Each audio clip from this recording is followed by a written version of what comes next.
সুসংবাদ দিয়েছেন, ইনসাফওয়ালা হয়ে যাও, আল্লাহ তোমাদেরকে হাসরের ময়দানে তার আরশের ছায়ার নিচে জায়গার ব্যবস্থা করে দিবেন। রাসূল খতিবদেরকে জুমার সময় ইনসাফওয়ালা বাদশাহ বিচারপতিদের জন্য দোয়ার জন্য আদেশ করেছেন। খতিব সাহেবগণ তাদের জন্য প্রতিনিয়ত প্রতি সপ্তাহে খুতবায় দোয়া করে যায়। কিন্তু বড় আশ্চর্যের সাথে আজকে আমাদের বলতে হয় যে যেখানে আল্লাহ আপনাদেরকে এত সম্মান দিয়েছেন, যেখানে আল্লাহ আপনাদেরকে এত ইজ্জত দিয়েছেন, শরীয়ত এত বেশি সুযোগ সুবিধা আপনাদেরকে দিয়েছেন, সেখানে আপনারা সকল সুযোগ সুবিধা ভোগ করার পরেও আল্লাহর দেওয়া 5টা বিধানের উপরে আপনারা আজকে হস্তক্ষেপ করার মতো দুঃসাহস দেখাচ্ছেন। আজকে যদি আমরা বলতে চাই যে সমস্ত অপরাধের মধ্যে তুলনামূলক বান্দার হক থেকে আল্লাহর হক বেশি নষ্ট করা হয়, সেখানে আল্লাহ হুদুদের ব্যবস্থা করেছে। সে সমস্ত হকের ভিতরে চুরি করা, চোরের মাল, চোরাইকৃত মাল যখন মালিকের হাত থেকে ক্ষণিকক্ষণ আগে, চোরের হাতে যাওয়ার ক্ষণিক আগে এই মালের মালিক আল্লাহ হয়ে যান। চোর মালিকের মানুষের মাল চুরি করে না, চোর আল্লাহর মাল চুরি করে। এজন্য আল্লাহ কর্তৃক বিধান হয়েছে তার হাত কেটে ফেলা। ঠিক সেভাবেই মানুষের রেহেম, মা জাতির রেহেমের জিম্মাদার আল্লাহ তাআলা। এজন্যই তো কোনো মেয়ে ইচ্ছা করেও নিজের মোহরকে মাফ করাইতে পারে না। আল্লাহ কর্তৃক মোহর যেটা আছে সেটা তার স্বামীকে অবশ্যই পূরণ করতে হবে, অবশ্যই সেটা আদায় করতে হবে। সুতরাং জেনা এবং ব্যভিচারের জন্য যে ফাঁসির যে বিধান আজকে চালু করার জন্য প্রচেষ্টা চলছে, আমরা এটাকে সরাসরি বলবো কোরআনের উপরে আপনাদের নগ্ন হস্তক্ষেপ ছাড়া আর কিছুই না। যদি জেনার জন্য আপনারা বিচার কার্য বাস্তবায়ন করতে চান, তবে অবশ্যই অবশ্যই অবশ্যই ধর্ষণকারীর জন্য আল্লাহ যে শাস্তির বিধান রেখেছে সেটাই আপনাকে বাস্তবায়ন করতে হবে, সেটাই আপনাকে মূল্যায়ন করতে হবে। বড় আশ্চর্য লাগে আজকে ফাঁসির মাধ্যমে মানুষ মেরে ফেলার যে এক কুচক্রান্ত শুরু হয়েছে। আপনি বলেন ইসলামে মানুষ মেরে ফেলার বিধানও আছে, কিন্তু ইসলামে মানুষ মেরে ফেলার যতগুলি বিধান আছে, কোনো একটা বিধান এরকম নেই যে রাতের আধারে চুপে চাপে আপনি মানুষ মেরে ফেলবেন। তাহলে তো আল্লাহর সে আয়াত ওয়াল ইয়াশহাদ আযাবাহুমা তাইফাতুম মিনাল মুমিনিনের তাৎপর্য রইল কোথায়? তাৎপর্য তো উলামায়ে কেরাম এটাই লিখেছেন, এটাই বলেছেন যে অপরাধী অপরাধের শাস্তি পেয়ে দুনিয়া থেকে চলে যাবে, সারা দুনিয়াবাসী সে শাস্তি দেখে এই অপরাধ করার মতো দুঃসাহস আর যেখানে আনবে না। কিন্তু পক্ষান্তরে ফাঁসির মাধ্যমে, যেটা শরীয়তের কোন সূরতের ভিতরে ফাঁসির মাধ্যমে মানুষ মেরে ফেলার কোনো পদ্ধতি ইসলামের ভিতরে নাই, আজকে আল্লাহর বিধানের মতো একটা জায়গায় ফাঁসির মাধ্যমে মানুষ মেরে ফেলে, গোপনে মানুষকে হত্যা করে ফেলে, আজকে সারা দেশের মানুষের ভিতরে তার এই ভয়াবহতার কোনো আতঙ্কই মানুষের ভিতরে সৃষ্টি হচ্ছে না। এজন্য আমাদের বিনীত অনুরোধ থাকবে, যারা আজকে ধর্ষকের জন্য ফাঁসির দাবি উঠাচ্ছেন, চাই সে জেনারেল শিক্ষিত হোক, চাই সে আলেম ওলামা হোক, ধর্ষকের জন্য ফাঁসির মঞ্চ নয়, ধর্ষকের জন্য আল্লাহর রাসূল এবং আল্লাহ তাআলার বাতলিয়ে দেওয়া পদ্ধতি অনুসরণ করতে হবে। সেটা হলো ধর্ষক যদি বিবাহিত হয়, যদি বিবাহিত হয় তাহলে আল্লাহর রাসূলের বাতলানো পদ্ধতি, তাকে রজম মেরে তাকে হত্যা করে ফেলতে হবে। আজকে অনেকেই বলে থাকবেন যে শরীয়তের ধর্ষণের বিধানের হত্যা রজম করে মেরে ফেলা, এই কথাটা কোরআনের কোথায় আছে? অনেকে এই ব্যাপারে একটা আয়াতকে নিয়ে আসেন, যে আয়াতকে ব্যাপারে বলা হয় যে আয়াতের তেলাওয়াত মানসুখ হয়ে গেছে, এই আয়াতের হুকুম রয়ে গেছে। আমরা আল্লামা তকি উসমানী দামাত বারাকাতুহুমের বিখ্যাত কিতাব তাকমিলায়ে ফাতহুল মুলহিমের 2য় জলদে আমরা দেখেছি হুজুর অনেক কথা বলার পরে স্পষ্ট বলেছেন যে আসলে এই যে আয়াত, যে আশ-শাইখু ওয়াশ-শাইখাতু ইযা জানায়া, এই আয়াত আসলে এটা কোরআনের কোনো আয়াত না, এটা কোরআনে নাজিল হওয়া কোনো আয়াত না, বরং এটা ইসরায়েলি কোনো এক কিতাবের বর্ণিত এক আয়াত। হুজুর স্পষ্ট করে বলে দিয়েছেন যে এখানে ধর্ষণের শাস্তি কিংবা বিবাহিত পুরুষের রজমের শাস্তি সাবেত করার জন্য আমাদের মিথ্যা কোনো আয়াত বানায়া সেটাকে দলিল দরকার নেই, বরং মুতাওয়াতির হওয়ার জন্য, মুতাওয়াতির একটা হাদিস একটা মাসআলা মুতাওয়াতির হওয়ার জন্য যতগুলি শর্ত আছে প্রায় সবগুলি শর্তই এই কি বলে পাথর মেরে মেরে ফেলার বিধানের ভিতরে সেটা আছে। হুজুর কয়েকটা রেফারেন্স এখানে কয়েকটা উপমা দিয়েছেন। নবী আলাইহিস সালামের হাদিসগুলি যেগুলি মুতাওয়াতির হয়েছে, দেখা গেছে কোনোটার রাবি 30 জন, কোনোটার রাবি 30 ঊর্ধ্ব, কোনোটার রাবি 27 জন, কিন্তু ধর্ষণের ব্যাপারে রজম করে মেরে ফেলার ব্যাপারে যে হাদিসগুলি এসেছে হুজুর তরতিব ওয়ার 52 জন সাহাবীর নাম এনেছেন।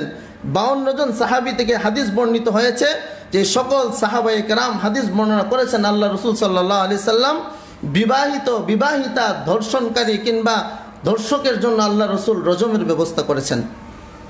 সুতরাং সম্মানিত বিচারকগণ যারা আছেন, যারা আজকে বিচার কার্য নিয়ে কাজ করেন, আপনাদের কাছে বিনীত অনুরোধ আমাদের থাকবে, ধর্ষণের জন্য গোপনে ফাঁসি নয়, ধর্ষকের জন্য গোপনে ফাঁসি নয়, ধর্ষণকারীর জন্য গোপনে ফাঁসি নয়, জেনাকারীর জন্য গোপনে ফাঁসি নয়।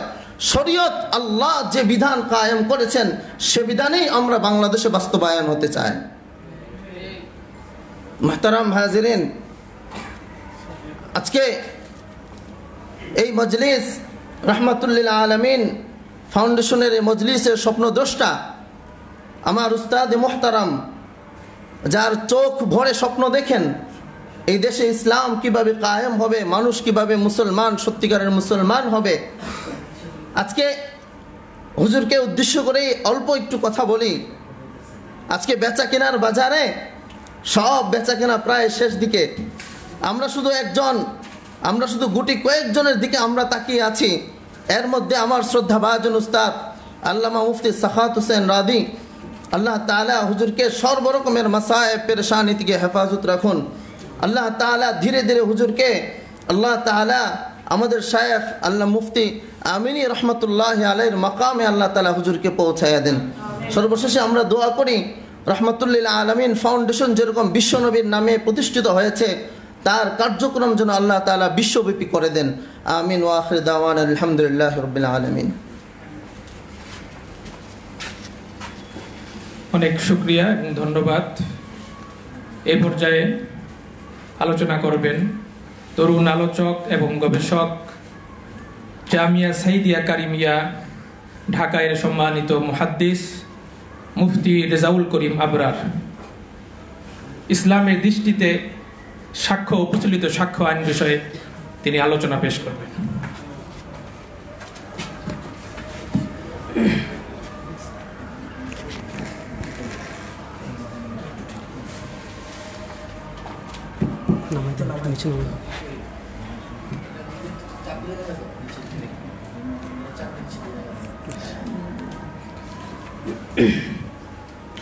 بسم الله الرحمن الرحيم باسمه سبحانه وسعدانه والصلاة والسلام على ذي المجد والمكانة الحمد لله العلي الأجلل الواحد الفرد القديم الأول. أما بعد، قال رسول الله صلى الله عليه وسلم: يحمل هذا العلم من كل خلف عدوله ينفون عنه تحريف الغالين وانتحال المبطلين وتأويل الجاهلين. وقال رسول الله صلى الله عليه وسلم: إنه من يعش منكم بعدي فسيرى اختلافا كثيرا فعليكم بسنتي وسنة الخلفاء الراشدين المهديين عضوا عليها بالنواجذ أو كما قال عليه الصلاة والسلام. রহমতুল্লিল আলামিন ফাউন্ডেশন কর্তৃক আয়োজিত আজকের এই সেমিনারের মুহতারাম সভাপতি, মঞ্চে উপবিষ্ট আমার শ্রদ্ধাভাজন অনেক উলামা একরাম রয়েছেন। আসলে আমি সব দিক থেকেই ছোট,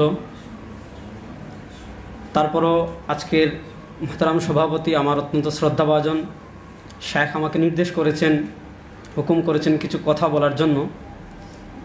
আমাকে একটা নির্দিষ্ট বিষয় দেওয়া হয়েছে, ইসলামী সাক্ষ্য এবং প্রচলিত আইনের যে সাক্ষীর বিধান রয়েছে সেটার পর্যালোচনা।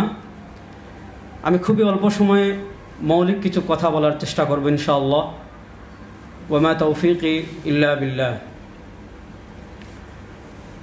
সম্মানিত সুধী, আমরা জানি রাসূলুল্লাহ সাল্লাল্লাহু আলাইহি ওয়াসাল্লামের নবুয়তের জীবনের প্রথম যে জীবন ছিল, যেটাকে আমরা বলি মাক্কি জীবন, সে মাক্কি জীবনের 13 বছরে আসলে রাসূলুল্লাহ সাল্লাল্লাহু আলাইহি ওয়াসাল্লাম ইসলামী হুদুদ বলেন, ইসলামী কিসাস বলেন, ইসলামী দণ্ডবিধি যাই বলেন, এগুলো প্রয়োগ করার এবং সমাজে বাস্তবায়ন করার সুযোগ পাননি।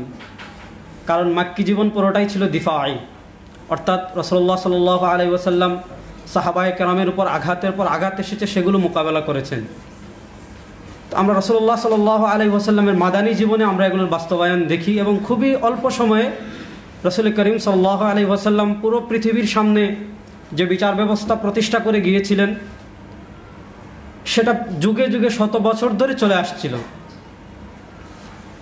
এখানে আমি আমার ক্ষুদ্র গবেষণা এবং আমার ক্ষুদ্র পড়াশোনায় যতটুকু পেয়েছি, যে ইসলামের যে দণ্ডবিধি রয়েছে, ইসলামের যে হুদুদ রয়েছে, ইসলামের যে কিসাস রয়েছে, এগুলোর ব্যাপারে মানুষের চিন্তায়, মানুষের চেতনায়, মানুষের মাঝে সন্দেহ, এগুলাকে প্রশ্নবিদ্ধ করার পেছনে সবচেয়ে বেশি অপপ্রচার এবং শুরু থেকে এগুলো থেকে মানুষকে মুখ ফেরানোর জন্য সবচেয়ে বেশি চেষ্টা করেছে মুস্তাশরিকিন, যাদেরকে আমরা বলি ওরিয়েন্টালিস্ট, প্রাচ্যবিদ যারা, তারা। তো আজকে পৃথিবীতে যদি আমরা দেখি, যাদেরকে আমরা মুক্তমনা বলি, নাস্তিক যাই বলি, তারা ইসলামের যে সকল বিষয়ের উপর আপত্তি করে, চাই সেটা ইসলামের কোনো মৌলিক আকিদার উপর হোক, কোনো জরুরিয়াতে দ্বীনের উপর হোক, ইসলামের কোনো দণ্ডবিধির উপর হোক, রাসূলুল্লাহ সাল্লাল্লাহু আলাইহি ওয়াসাল্লামের কোনো বিধানের উপর হোক, এগুলো আসলে তাদের নিজের আবিষ্কার করা কিছুই না। এগুলো সব ওরিয়েন্টালিস্টদের থেকে ধার করা, এবং ওরিয়েন্টালিস্টরা যেগুলো লিখে দিয়েছে শত বছর আগে, এগুলোই তারা একটু সুন্দর করে চমৎকার করে আমাদের সামনে পেশ করছে।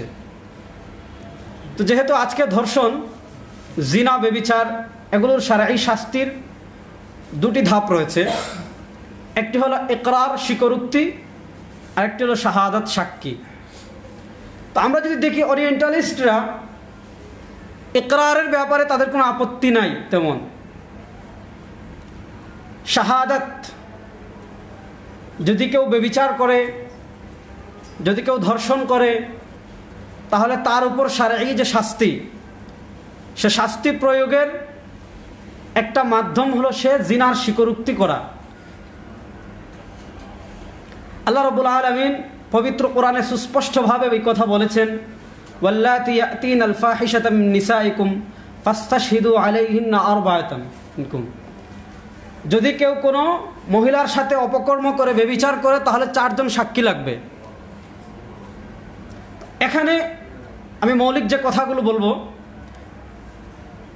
ইমাম মুসলিম রাহিমাহুল্লাহ মুসলিম শরীফে হযরতে সাদ ইবনে উবাদা রাদিয়াল্লাহু তাআলা হাদিস এনেছেন। হযরত সাদ ইবনে উবাদা রাদিয়াল্লাহু তাআলা প্রচণ্ড লজ্জাশীল ছিলেন। তো উনি এই আয়াত যখন অবতীর্ণ হয়েছে, আল্লাহ রাসূল সাল্লাল্লাহু আলাইহি ওয়াসাল্লামের কাছে গিয়েছেন আশ্চর্য হয়ে, যে আরাআইতা আখবিরনি, আমাকে আপনি সংবাদ দিন, লা ওয়াজাদতু মা আমরাআতি রাজুলান আউমহিলু হাত্তা আতিয়া বিআরবাআতি শুহাদা, যে আমি আমার স্ত্রীর সাথে একজনকে অপকর্ম করতে দেখছি, আপনি আমাকে বলুন, আউমহিলু, আমি তাকে অবকাশ দিব, হাত্তা আতিয়া বিআরবাআতি শুহাদা, যে আমি 4 জন সাক্ষী আনতে যাব। এতটুকু যদি আমি তাকে অবকাশ দেই, তাহলে তো আমি 4 জন সাক্ষী নিয়ে আস্তে আস্তে সে চলে যাবে। আখবিরিনি, রাসূল আমাকে বলুন এই বিধানের কি হুকুম, যে আমি যদি 4 জন সাক্ষী আনতে যাই তো থাকবে না। রাসূল বলছেন কালা নাম, যে না, তুমি তাকে হত্যা করতে পারো না, তুমি তরবারি তুলতে পারো না, তোমাকে 4 জন সাক্ষী সংগ্রহ করতেই হবে।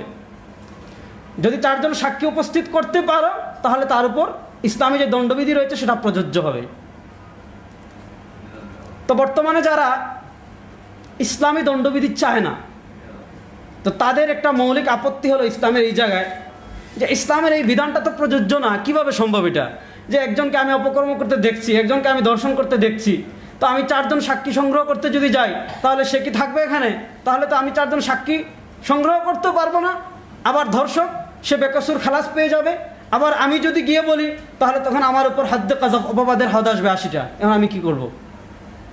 তো এটা অনেকে না বুঝে যে ঠিকই তো, তাহলে তো এই যুগে এসে ইসলামী দণ্ডবিধি কার্যকর করা যাবে না। অথচ কোরআনের এই আয়াত রাসূলুল্লাহ সাল্লাল্লাহু আলাইহি ওয়াসাল্লাম কিভাবে বাস্তবায়ন করেছেন, খোলাফায়ে রাশিদিন কিভাবে বাস্তবায়ন করেছেন।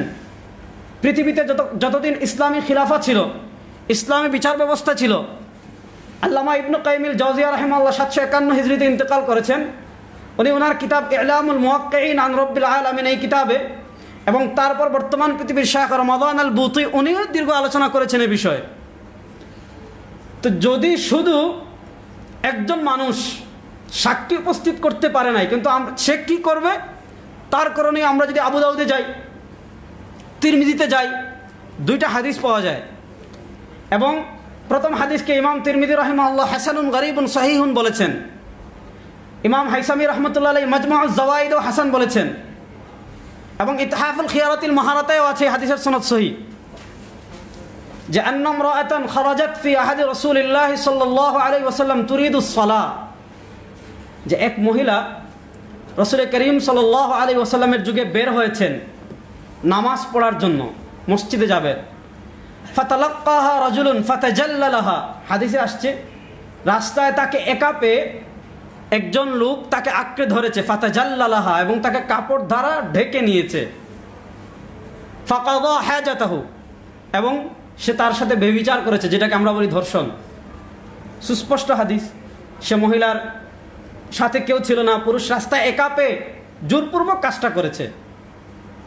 ফাসাহাত, হাদিসে আসছে যে সে মহিলা চিৎকার করলো, ওয়াজাআত ইসাবাতুম মিনাল মুহাজিরিন, মুহাজিরদের একটা দল পাশে ছিল, তাদের কাছে গিয়েছে এবং গিয়ে বলেছে ইন্না ফুলানান ফাআলাত মাই কাযা ওয়া কাযা, যে অমুক আমার সাথে এই কাজ করেছে।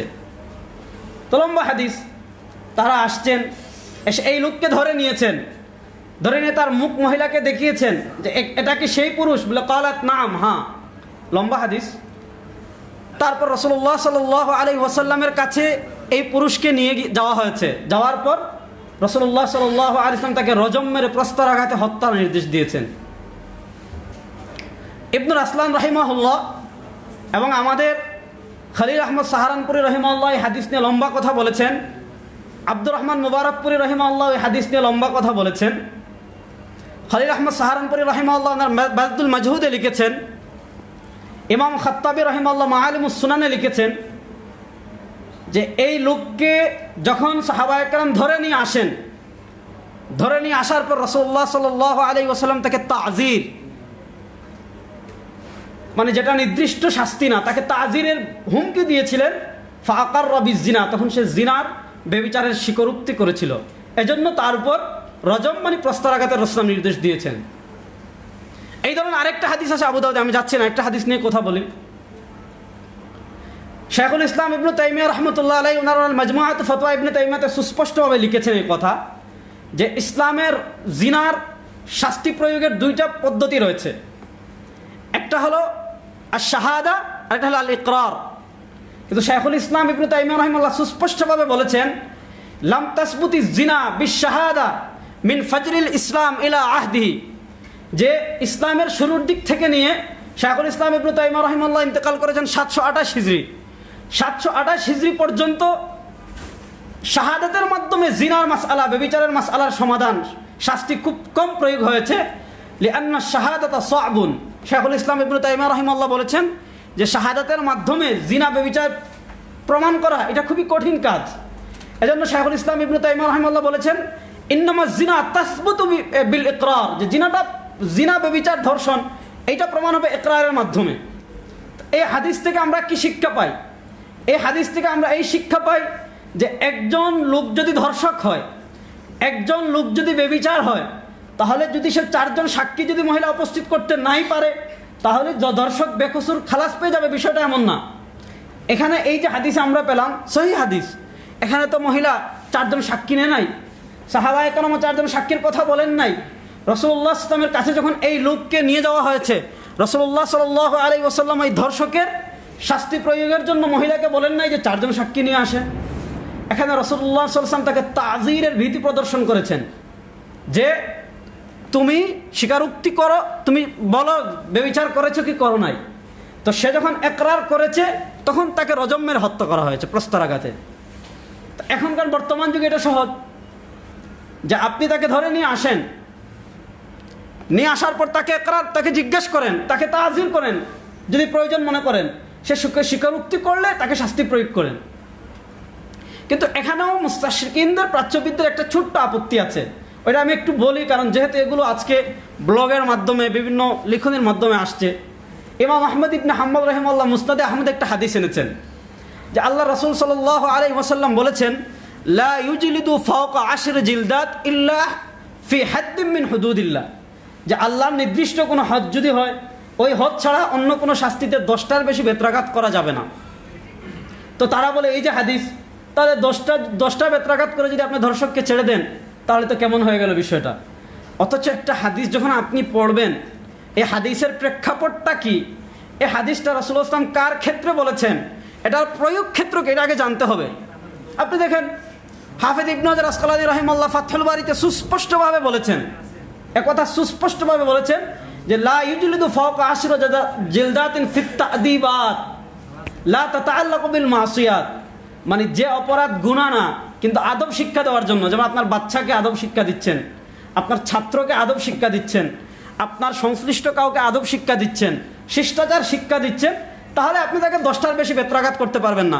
এজন্য ইমাম মালিক রাহিমাহুল্লাহ, ইমাম আহমদ ইবনে হাম্বল রাহিমাহুল্লাহ, ইমাম আবু হানিফা রাহিমাহুল্লাহর মত হলো যে যদি বিচারক মনে করে যে সে বেবিচার করেছে কি করেছে না, তার আলামত বলতে সে বেবিচার করছে, যেমন আমাদের দেশে অনেক সিস্টেম আছে, ফরেন টেস্ট করে, সিসিটিভি দেখে, বা আরও যে আধুনিক মাধ্যমগুলো আছে, এগুলো দেখেন সাক্ষী না, 100% এগুলোর উপর বিশ্বাস করা যাবে না, কারণ এগুলো অনেক সময় ভুল হয় বা এগুলো ইসলামের মৌলিক বিষয় না।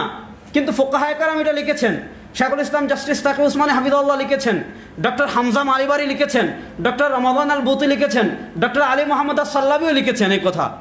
কি লিখেছেন যে এই যে বিষয়গুলো আছে, যেমন আপনি ফরেন টেস্ট করেছেন, এইটা করার মাধ্যমে আপনি এতটুকু নিশ্চিত হতে পারেন যে এখন তাকে তাজির করেন, এখন তাকে তাজির করেন, তাজির করে যদি তার স্বীকারোক্তি নেন, কারণ আপনার তাজির করার পক্ষে একটা দলিল পেয়ে গিয়েছেন, এখন আপনি তাজির করতে পারেন। ইমাম আহমদ ইবনে হাম্বল, ইমাম আবু হানিফা রাহিমাহুল্লাহ, ইমাম মালিক রাহিমাহুল্লাহর মধ্যে 300টা পর্যন্ত বেত্রাঘাত করা যায়। যাক, এটা ফিকহি মাসালা, আমি সেদিকে যেতে চাচ্ছি না। তো আমি যে বিষয়টা বুঝাইলাম, এটা হলো ইসলামী দণ্ডবিধির মূল থিম। কারণ ইসলামে হদ এটাও কঠিন, একজন মানুষের জীবন মরণের প্রশ্ন, আবার একজন মানুষ নিরপরাধ সেও যেন জুলুমের শিকার না হয়, আবার অপরাধী যেন কি মুক্তি না পায়। এজন্য ইসলামের দণ্ডবিধির এটা হলো মূল থিম। কিন্তু বর্তমান পৃথিবীর যে দণ্ডবিধি দুইটা রয়েছে, একটা হলো ফৌজদারি দণ্ডবিধি আর একটা হলো দেওয়ানি দণ্ডবিধি, এটা নিয়ে আমার আলোচনার দরকার নেই। ফৌজদারি দণ্ডবিধির মূল ফাঁকফোকরটা কোথায়? তো তাদের কথা হলো, ফৌজদারি দণ্ডবিধির মূল থিম হলো যে আপনাকে আগে নিশ্চিত হতে হবে সে অপরাধী কিনা। এখন নিশ্চিত হতে হলে কোনো সময় দেখা যায় 100 জন সাক্ষ্য নেয়, যদি তার বিপক্ষে হয়, তার দলের না হয়, তার পক্ষের না হয়, তাহলে একের পরে এক সাক্ষী নিচ্ছে, একের পরে এক সাক্ষী নিচ্ছে। আবার তার যদি বিপক্ষের হয় তাহলে একজন সাক্ষী দেওয়ার পর তার রায় দিয়ে দেয়। আপনারা দেখেন, আমি সিলেটের এমসির কথা বলি, সম্প্রতি যে ঘটনা ভাইরাল হয়েছে, এখানে আদালতে তারা স্বীকারোক্তি দিয়েছে।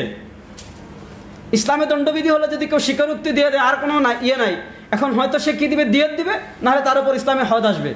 কিন্তু আপনি দেখেন বর্তমান বিচার ব্যবস্থা কি, স্বীকারোক্তি দেওয়ার পরও সে হাইকোর্ট থেকে সুপ্রিম কোর্টে যাবে, তার পক্ষে সাক্ষী উপস্থাপন করবে, বিভিন্ন ধরনের জেরা হবে।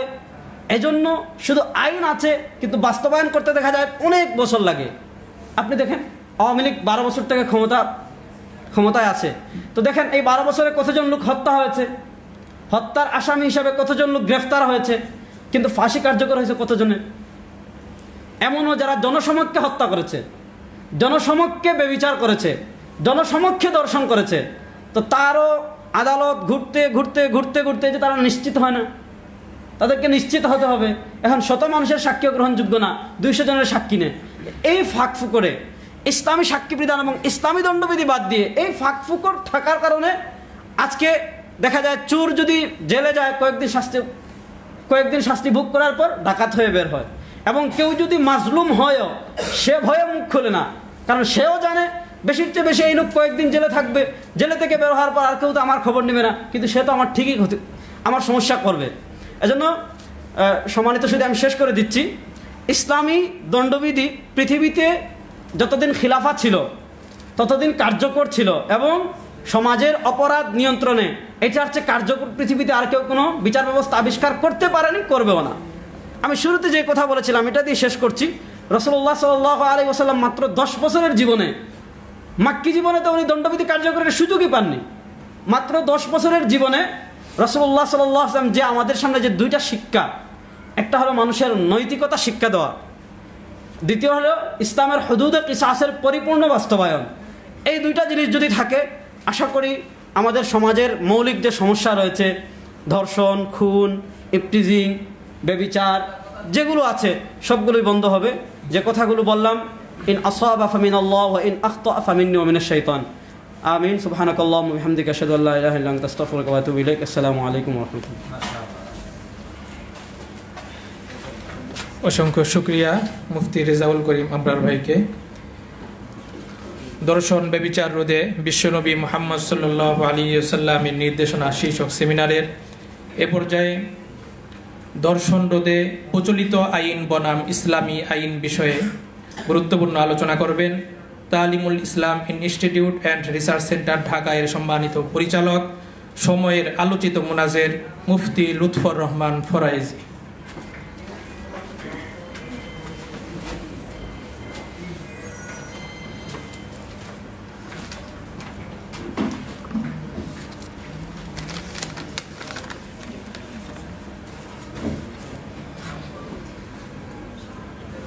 নাহমাদুহু ওয়া নুসাল্লি আলা রাসূলিহিল কারীম, আম্মা বাদ। অধ্যকার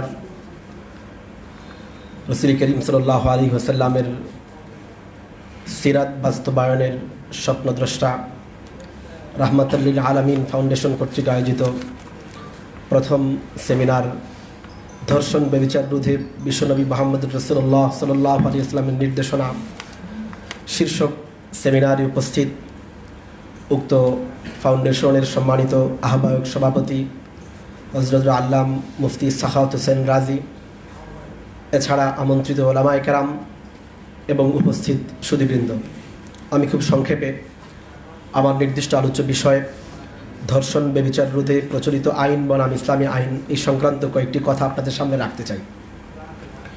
এই বিষয়টি খুবই গুরুত্বপূর্ণ যে ধর্ষণ এবং ব্যভিচার রোধে বর্তমানের রাষ্ট্র ব্যবস্থার যে আইন এবং রাসূল করিম সাল্লাল্লাহু আলাইহি ওয়াসাল্লামের আনিত শরীয়তের যে বিধান, এর যদি আমরা পারস্পরিক একটি অবস্থান বুঝতে পারি, তাহলে আমরা বুঝব যে ইসলামের শরীয়তের বিধানগুলো কেন সর্বব্যাপী, সার্বজনীন এবং কিয়ামত পর্যন্তের জন্য যথার্থ, যৎসই এবং কার্যকরী। প্রথমে আমরা জেনে নেই ধর্ষণ এবং ব্যভিচার কাকে বলে। আমরা ব্যভিচার বলতে বুঝি যদি ছেলে এবং মেয়ের উভয়ের সম্মতিতে কোনো যৌন কার্য করা হয়, এটাকে ব্যভিচার হিসেবে ধর্তব্য করা হয়। আর যদি কোনো একজনের অসম্মতিতে জোরপূর্বক এই কাজ করা হয়, কাজ একটাই, যদি সম্মতিতে করা হয় এর নাম ব্যভিচার, আর যদি অসম্মতিতে জোরপূর্বক করা হয় এর নাম ধর্ষণ। মজার বিষয় হচ্ছে আমাদের দেশের ব্যভিচারের যে আইন, এটি বড়, আমি বলবো যে অদ্ভুত। অন্য শব্দ বললে আবার আদালত অবমাননা হয়ে যাবে কিনা, এই জন্য শব্দ বললাম যে অদ্ভুত আইন। আমি আপনাদেরকে শোনাতে চাই, যেহেতু আমার বিষয় বর্তমানের আইন এবং ইসলামিক আইন। বাংলাদেশ দণ্ডবিধি আইনের 457 নং ধারায় ব্যভিচারের সংজ্ঞায় বলা হয়েছে, যদি কোনো ব্যক্তি অন্য কোনো ব্যক্তির স্ত্রী, একটু মনোযোগ সহকারে শোনার অনুরোধ করব যে আমাদের বাংলাদেশের আইন, যদি কোনো ব্যক্তি অন্য ব্যক্তির স্ত্রী অথবা যাকে সে অপর কোনো লোকের স্ত্রী বলে জানে বা তার অনুরূপ বিশ্বাস করার কারণ রয়েছে, এমন কোনো নারীর সঙ্গে উক্ত নারীর স্বামীর সম্মতি বা সমর্থন ব্যতি রেখে এরূপ যৌন সম্পর্ক করে যা নারী ধর্ষণের শামিল নহে, সে ব্যক্তি ব্যভিচারের অপরাধে দোষী এবং যে কোনো বিবরণে কারাদণ্ডে, যার মেয়াদ 5 বছর পর্যন্ত হতে পারে, অথবা অর্থদণ্ড অথবা উভয় দণ্ডে দণ্ডিত হবে। তবে ব্যভিচারে অংশগ্রহণকারী দুষ্কর্মের সহায়তাকারিণী হিসেবে দণ্ডিত হবে না। এ হচ্ছে আমাদের বাংলাদেশের বেভিচার বিষয়ক আইন। এই আইনে আমরা কি কি পাচ্ছি? এক নম্বর বিষয় হলো অন্যের স্ত্রীর সাথে বেভিচার নিষিদ্ধ, কিন্তু অবিবাহিত হলে বা বিধবা হলে বেভিচার কোনো অপরাধ নয়। শুধুমাত্র অন্যের বিবি যদি হয় তাহলেই শুধু এটাকে বেভিচার ধরা যাবে। যদি অবিবাহিত হয় কিংবা ওই মেয়েটা বিধবা হয় তাহলে রাষ্ট্রীয় আইনে এটা কোনো অপরাধ না। নাম্বার 2, যদি স্বামীর অনুমোদন থাকে তাহলে কোনো সমস্যা নেই। যার সাথে বেভিচার করতেছে যদি তার অনুমোদন বা সমর্থন না থাকে তাহলেই কেবল সেটা বেভিচার হিসাবে সাব্যস্ত হয় বাংলাদেশ আইনে। নাম্বার 3, বেভিচারী হিসেবে সাজা পাবে কেবল পুরুষ। সুস্পষ্টভাবে এই ধারার শেষে লেখা আছে, তবে বেভিচারে অংশগ্রহণকারী নারী দুষ্কর্মের সহায়তাকারিণী হিসেবে দণ্ডিত হবে না। মানে যে জানিয়া জিনা করেছে, বেভিচারিণী নারী, তার কোনো অপরাধ নেই, সেই হিসাবে সে কোনো শাস্তিই পাবে না। নাম্বার 5, বেভিচার বিরোধী বাংলাদেশের আইনে স্ত্রী বেভিচারী স্বামীর বিরুদ্ধে মামলা করতে পারে না। যদি স্বামী বেভিচার করে তার বিরুদ্ধে কোনো মামলা করতে পারে না। তেমনি স্বামী ও স্ত্রীর বিরুদ্ধে অভিযোগ করতে পারে না, কেননা আইন কেবল নারীর স্বামীকে বেভিচারের পুরুষ সঙ্গীর বিরুদ্ধে মামলা করার অধিকার দিয়েছে। এ হচ্ছে আমাদের বাংলাদেশের অদ্ভুত আইন বেভিচার বিষয়ক। তো এর মাধ্যমে আমি বলতে চাই যে বাংলাদেশের এই বেভিচার বিষয়ক আইন বাংলাদেশের সংবিধানের একাধিক ধারাকে লঙ্ঘন করে করা হয়েছে। নাম্বার 1, স্বামীর অনুমোদনে পরপুরুষের সাথে যদি শারীরিক সম্পর্ক করা হয়, এটাকে যেহেতু এই আইনে বৈধতা দেওয়া হয়েছে, এর মানে স্বামীর অনুমতিতে বেশ্যাবৃত্তিকে এক প্রকার বৈধতা দেওয়া হয়েছে এই আইনে। স্বামী যদি অনুমোদন দেয় তাহলে সে বেভিচার করতে পারে, এর মানে গণিকা বৃত্তি স্বামীর অনুমোদনে বৈধ। অথচ বাংলাদেশের সংবিধানের 18(2) নম্বর ধারা এসেছে, গণিকা বৃত্তি ও জুয়া খেলা নিরোধের জন্য রাষ্ট্র কার্যকর ব্যবস্থা গ্রহণ করিবেন। তাহলে এই ধারার সম্পূর্ণ খেলাফ বেভিচার বিষয়ক বাংলাদেশের এই আইনটা। সেই সাথে কেবলমাত্র পুরুষ সঙ্গীর বিরুদ্ধে মামলা করার সুযোগ থাকায় এটি সংবিধানের 27 ও 28 অনুচ্ছেদের সমতার বিধান লঙ্ঘন করা হয়েছে। যে আইনটা করা হলো যে কেবলমাত্র পুরুষ সঙ্গী শাস্তি পাবে, বেভিচারকারিণী নারী সঙ্গী কোনো দণ্ডে দণ্ডিত হবেন না। এই আইনটাও বাংলাদেশের 27 অনুচ্ছেদে, সংবিধানের 27 এবং 28 অনুচ্ছেদে যা এসেছে সেটা সম্পূর্ণ খেলাফ। সেখানে আসছে সকল নাগরিক আইনের দৃষ্টিতে সমান এবং আইনের সমান আশ্রয় লাভের অধিকারী।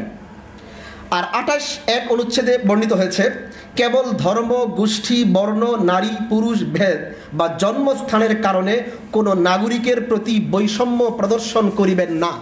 অথচ এখানে বলা হচ্ছে সে শুধুমাত্র নারী দুষ্কৃতকারী, সে নারী হবার কারণে তার কোনো অপরাধ নাই, পুরুষ হবার কারণে শুধু তার অপরাধ। এটা সম্পূর্ণভাবে এই ধারার খেলাফ একটি আইন। নাম্বার 3, বাংলাদেশের মতো একটি রাষ্ট্র যেখানে প্রায় 90-95% মুসলমানের রাষ্ট্র, সেই মুসলমানদের ধর্মীয় আবেগ এবং তাদের সামাজিক যেই রীতি, সেটার সম্পূর্ণ খেলাফ কোনো আইন করা সংবিধান বিরুদ্ধ বলে বাংলাদেশের সংবিধানে লেখা হয়েছে।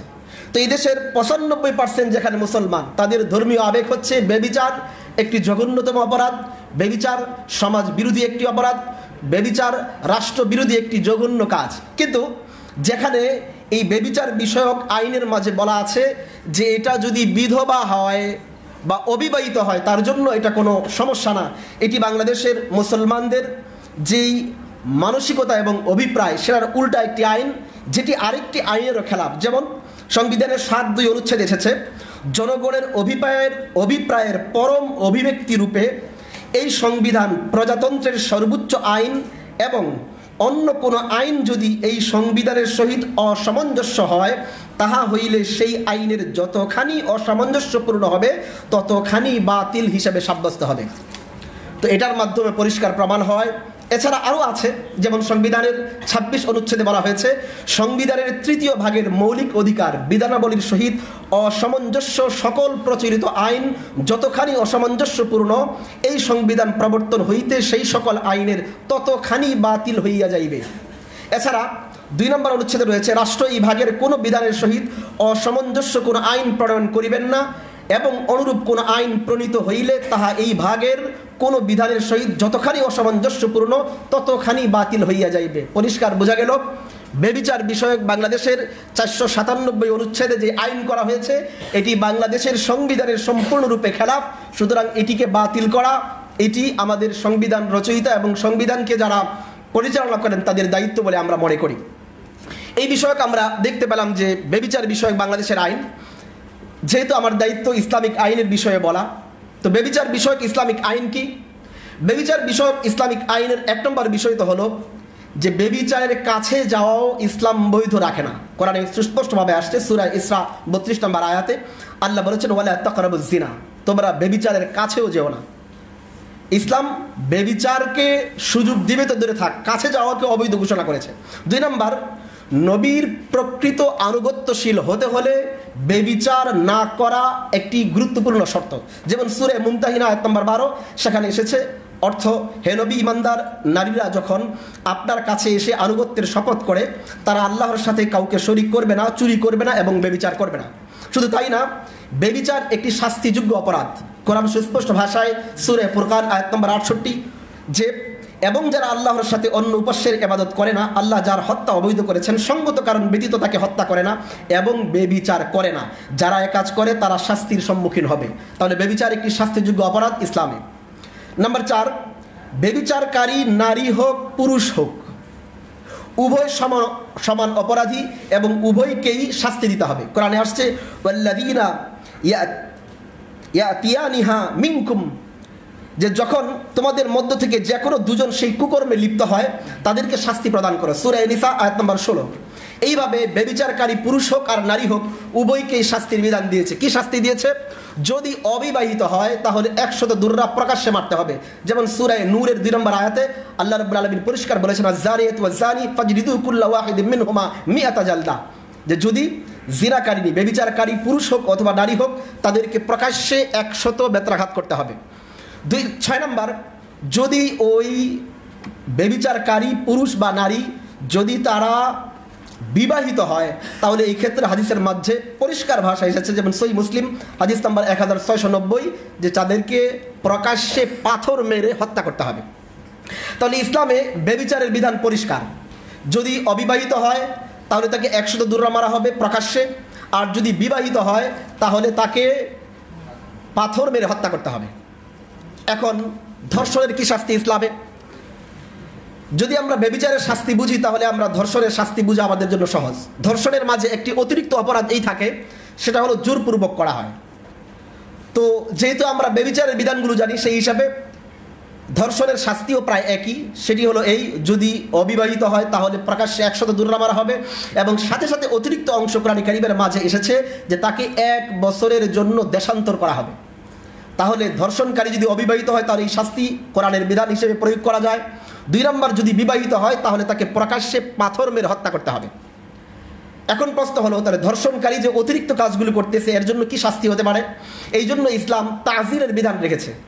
তাজির হিসেবে ওই ব্যক্তিকে হত্যাও করা যায়। যেমন কুত্তাউ তরিক, রাস্তার ডাকাত যারা ছিনতাই করে বা মানুষের ক্ষতি করে তাদের ক্ষেত্রে সরাসরি হুদুদ হদ নেই, কিন্তু ইসলামিক রাষ্ট্রপ্রধান যদি মনে করে তাদের কারণে রাষ্ট্রের বিশৃঙ্খলা হচ্ছে তাহলে তাকে হত্যার নির্দেশও প্রদান করতে পারে। সুতরাং ধর্ষণের প্রকরণ অনুযায়ী, ধর্ষণের মাত্রা অনুযায়ী এবং ধর্ষণকারীর জুলুম অনুপাতে হত্যার নির্দেশও ইসলাম দেওয়ার পক্ষে রয়েছে। এর সম্পূর্ণভাবে বিপক্ষে এই দাবি করা সঠিক নয়। এবার আমি বলতে চাই সমকামিতা ও আইন। এই বিষয়টা আমি এই জন্য এনেছি যে আমাদের বাংলাদেশে আমি শুনতেছিলাম গতকালকে আমাদের যিনি সভাপতি রয়েছেন মুফতি সাখাওয়াত হোসেন রাজি সাহেবের চ্যানেল আয়ের একটি 3য় মাত্রার একটি অনুষ্ঠান, তো সেখানেও সাংবাদিক যে বিষয়টাকে বারবার খোঁচাচ্ছিল এবং আমাদের স্বাভাবিকভাবে যে বিষয়টাকে খুব বড় করে নিয়ে আসা হয় সেটি হচ্ছে এই যে মাদ্রাসাগুলোতে বলাৎকার হয়, যে আমাদের ধর্মীয় অনুশাসনে যারা আছেন তারাও যে শিশু বলাৎকারের মতো জঘন্য ঘটনা কেন ঘটান এই বিষয়টা সামনে নিয়ে আসা হয়। আমি এক্ষেত্রে পরিষ্কার বলতে চাই যে এটাও আমাদের বাংলাদেশের যেই আইন ব্যবস্থা রয়েছে এটার সঠিক প্রয়োগ না হবার কারণে, কারণ এই পায়ুকামিতা এবং সমকামিতার বিষয়ে কোরআন এবং হাদিস সুস্পষ্টভাবে নির্দেশনা দিয়েছে।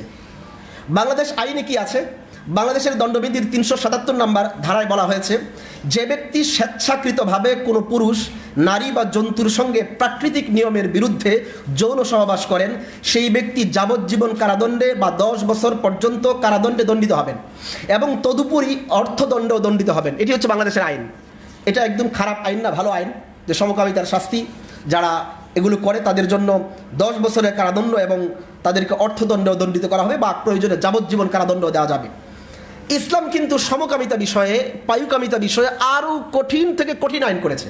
যেমন হাদিসের মধ্যে আসছে, নবীজি ইরশাদ করেছেন যে আন ইবনে আব্বাস রাদিয়াল্লাহু আনহু قال আন্না রাসূলুল্লাহ সাল্লাল্লাহু আলাইহি ওয়াসাল্লাম قال মান ওয়াজাদতুমুহু ইয়ামালু আমালা কওমি লুত ফাকতুলুল ফাইলা ওয়াল মাফউলা বিহি। নবীজি বলেছেন, যদি তোমরা কাউকে কওমে লুতের তথা সমকামী কার্য করতে দেখো তাহলে তাদেরকে হত্যা করো।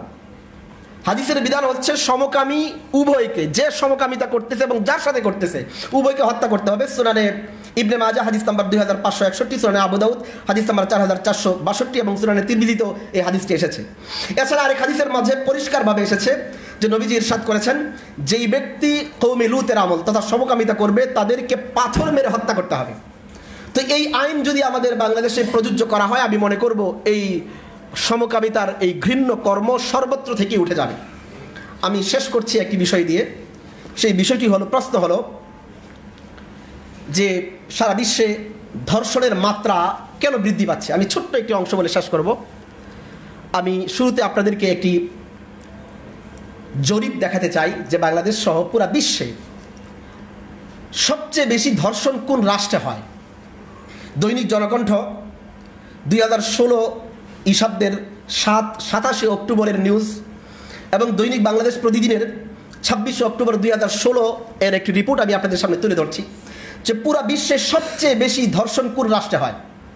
জনকণ্ঠের রিপোর্ট এবং বাংলাদেশ প্রতিদিনের রিপোর্ট, তাদের রিপোর্ট অনুযায়ী সারা বিশ্বে সবচেয়ে বেশি ধর্ষণ যেই রাষ্ট্রগুলোতে হয় এর মাঝে 1 নম্বর রাষ্ট্র হলো আমেরিকা, যেখানে 91% নারী ধর্ষণের শিকার হয়। আমি আবার বলছি, সারা বিশ্বের সবচেয়ে বেশি ধর্ষণ হয় আমেরিকায় এবং 91% নারী সেখানে ধর্ষিতা হয়।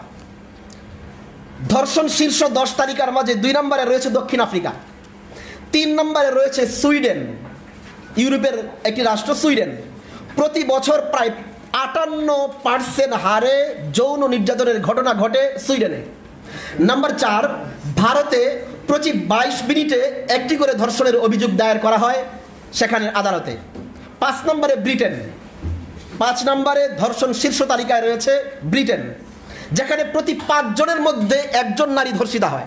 5 জনে 1 জন নারী ধর্ষিতা হয় ব্রিটেনে। 6 নম্বর জার্মানি, 7 নম্বরে ফ্রান্স, 8 নম্বরে কানাডা, 9 নম্বরে শ্রীলঙ্কা, 10 নম্বরে ইথিওপিয়া। এই যে রাষ্ট্রগুলি 10টি রাষ্ট্র, যেই রাষ্ট্রের প্রধানরা সারা বিশ্বে নারীবাদের স্লোগান নিয়ে ফেরি করে বেড়ায়, যারা আমাদেরকে সবক দেয় কিভাবে নারীদেরকে সম্মান করতে হবে, কিভাবে নারীদেরকে ইজ্জত দিতে হবে, আমাদেরকে যারা সবক দেয় তাদের রাষ্ট্রে 91% নারী ধর্ষিতা হয়। শুধু তাই নয়, ভারতের প্রসিদ্ধ বাংলা পত্রিকা আনন্দবাজার পত্রিকার একটি রিপোর্ট আমি তুলে ধরতে যাচ্ছি। সেখানে আসছে যে ধর্ষণ শীর্ষ রাষ্ট্রের তারাও একটি তালিকা দিয়েছেন। এর মাঝে 1 নম্বর দিয়েছেন দক্ষিণ আফ্রিকা, 2 নম্বরে সুইডেন, 3 নম্বরে আমেরিকা, 4 নম্বরে ইংল্যান্ড ব্রিটেন, 5 নম্বরে ভারত, 6 নম্বরে নিউজিল্যান্ড এবং 7 নম্বরে কানাডা, 8 নম্বরে অস্ট্রেলিয়া এবং 9 নম্বরে জিম্বাবুয়ে, 10 নম্বরে ডেনমার্ক এবং ফিনল্যান্ড। দৈনিক আনন্দবাজার পত্রিকা 26 ফেব্রুয়ারি 2016। এই রিপোর্ট প্রমাণ করতেছে যে কি কারণে এই রাষ্ট্রগুলোতে, যেখানে আইনের শাসন রয়েছে বলে বলা হয় এবং প্রকাশ করা হয় এবং আমাদেরকে তারা সবক দেয় নারীবাদকে, নারীদেরকে কীভাবে শ্রদ্ধা করতে হবে। এখন আমাদের প্রশ্ন হলো, যারা আমাদেরকে সবক দিচ্ছে তাদের রাষ্ট্রে নারীরা এতটা বিপর্যস্ত কেন, নারীদের ইজ্জত এত বেশি লুণ্ঠিত কেন? সুতরাং আমাদের খুঁজে বের করতে হবে যে কি কারণে আইন থাকার পরেও এত বেশি নারী ধর্ষিত হচ্ছে সব রাষ্ট্রে। এই জন্য আমাদের এর মূল কারণগুলো খুঁজে বের করতে হবে। শুধুমাত্র আইন করে এই ধর্ষণ রোধ করা যাবে না। যদি আইন করে, ফাঁসির আইন করলেই এই আইন রোধ করা যেত, তাহলে সবচেয়ে বেশি আইনের রাষ্ট্র যেগুলো, সেই রাষ্ট্রগুলোতে এই পরিমাণ ধর্ষণের ঘটনা ঘটতো না। এই জন্যে আমরা বলে থাকি, আইন ধর্ষণের প্ররোচনাকারী যতগুলো বস্তু আছে সেগুলো আমাদের রুখতে হবে। যেমন 1 নম্বর বিষয় আছে অশালীন পোশাক। বাংলাদেশে এখন হট টপিক হয়ে গেছে এই অশালীন পোশাক নিয়ে, যে বলা হচ্ছে যে অশালীন পোশাকের কথা বলে আমরা নারীদেরকে ঘরবন্দি করতে চাই।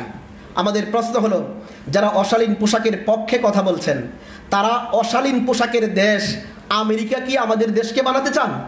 যে আমেরিকায় 91% নারী ধর্ষিতা হয়, প্রতি বছর 91% নারী ধর্ষিতা যেই অশালীন রাষ্ট্র আমেরিকাতে হয়, ব্রিটেনে হয়, নিউজিল্যান্ডে হয়, কানাডায় হয়, ফ্রান্সে হয়, জার্মানিতে হয়, তারা আমাদের দেশে বেলেল্লেপনা এবং নোংরামি পোশাক বাজারজাত করে তারা কি এই রাষ্ট্রকে ওই জায়গায় নিয়ে যেতে চান?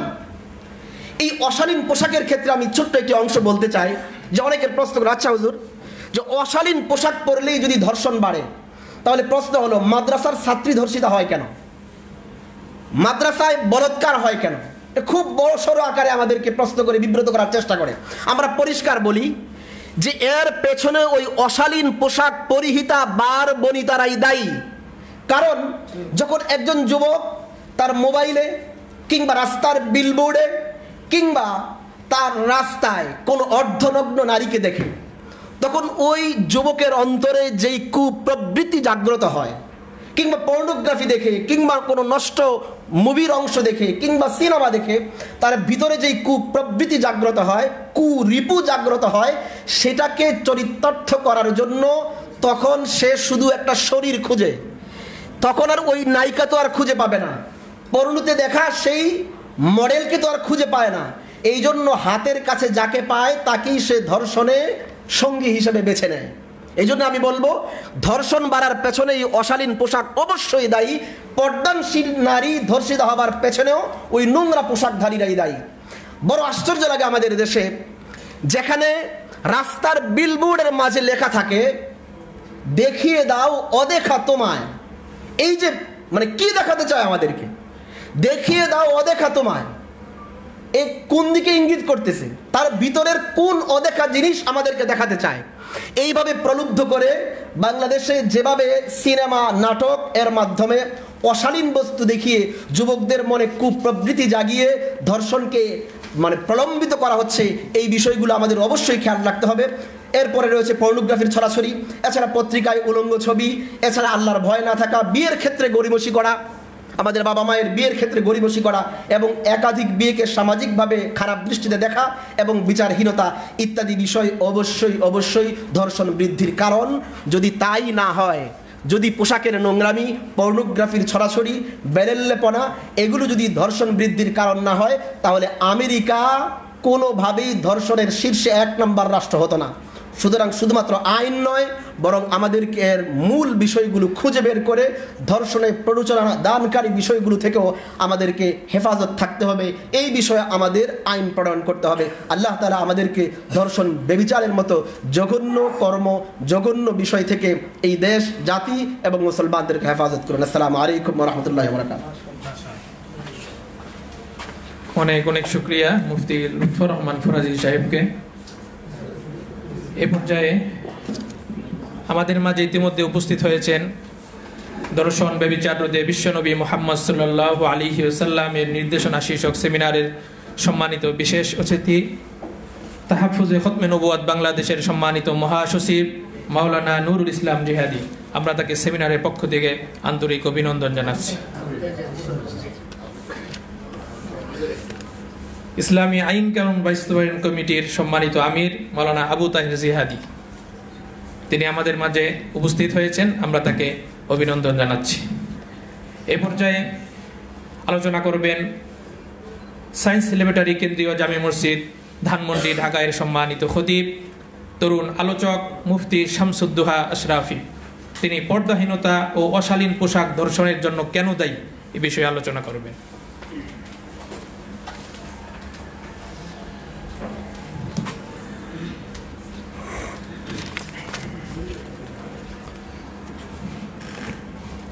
আসসালামু আলাইকুম ওয়া রাহমাতুল্লাহি ওয়া বারাকাতুহু।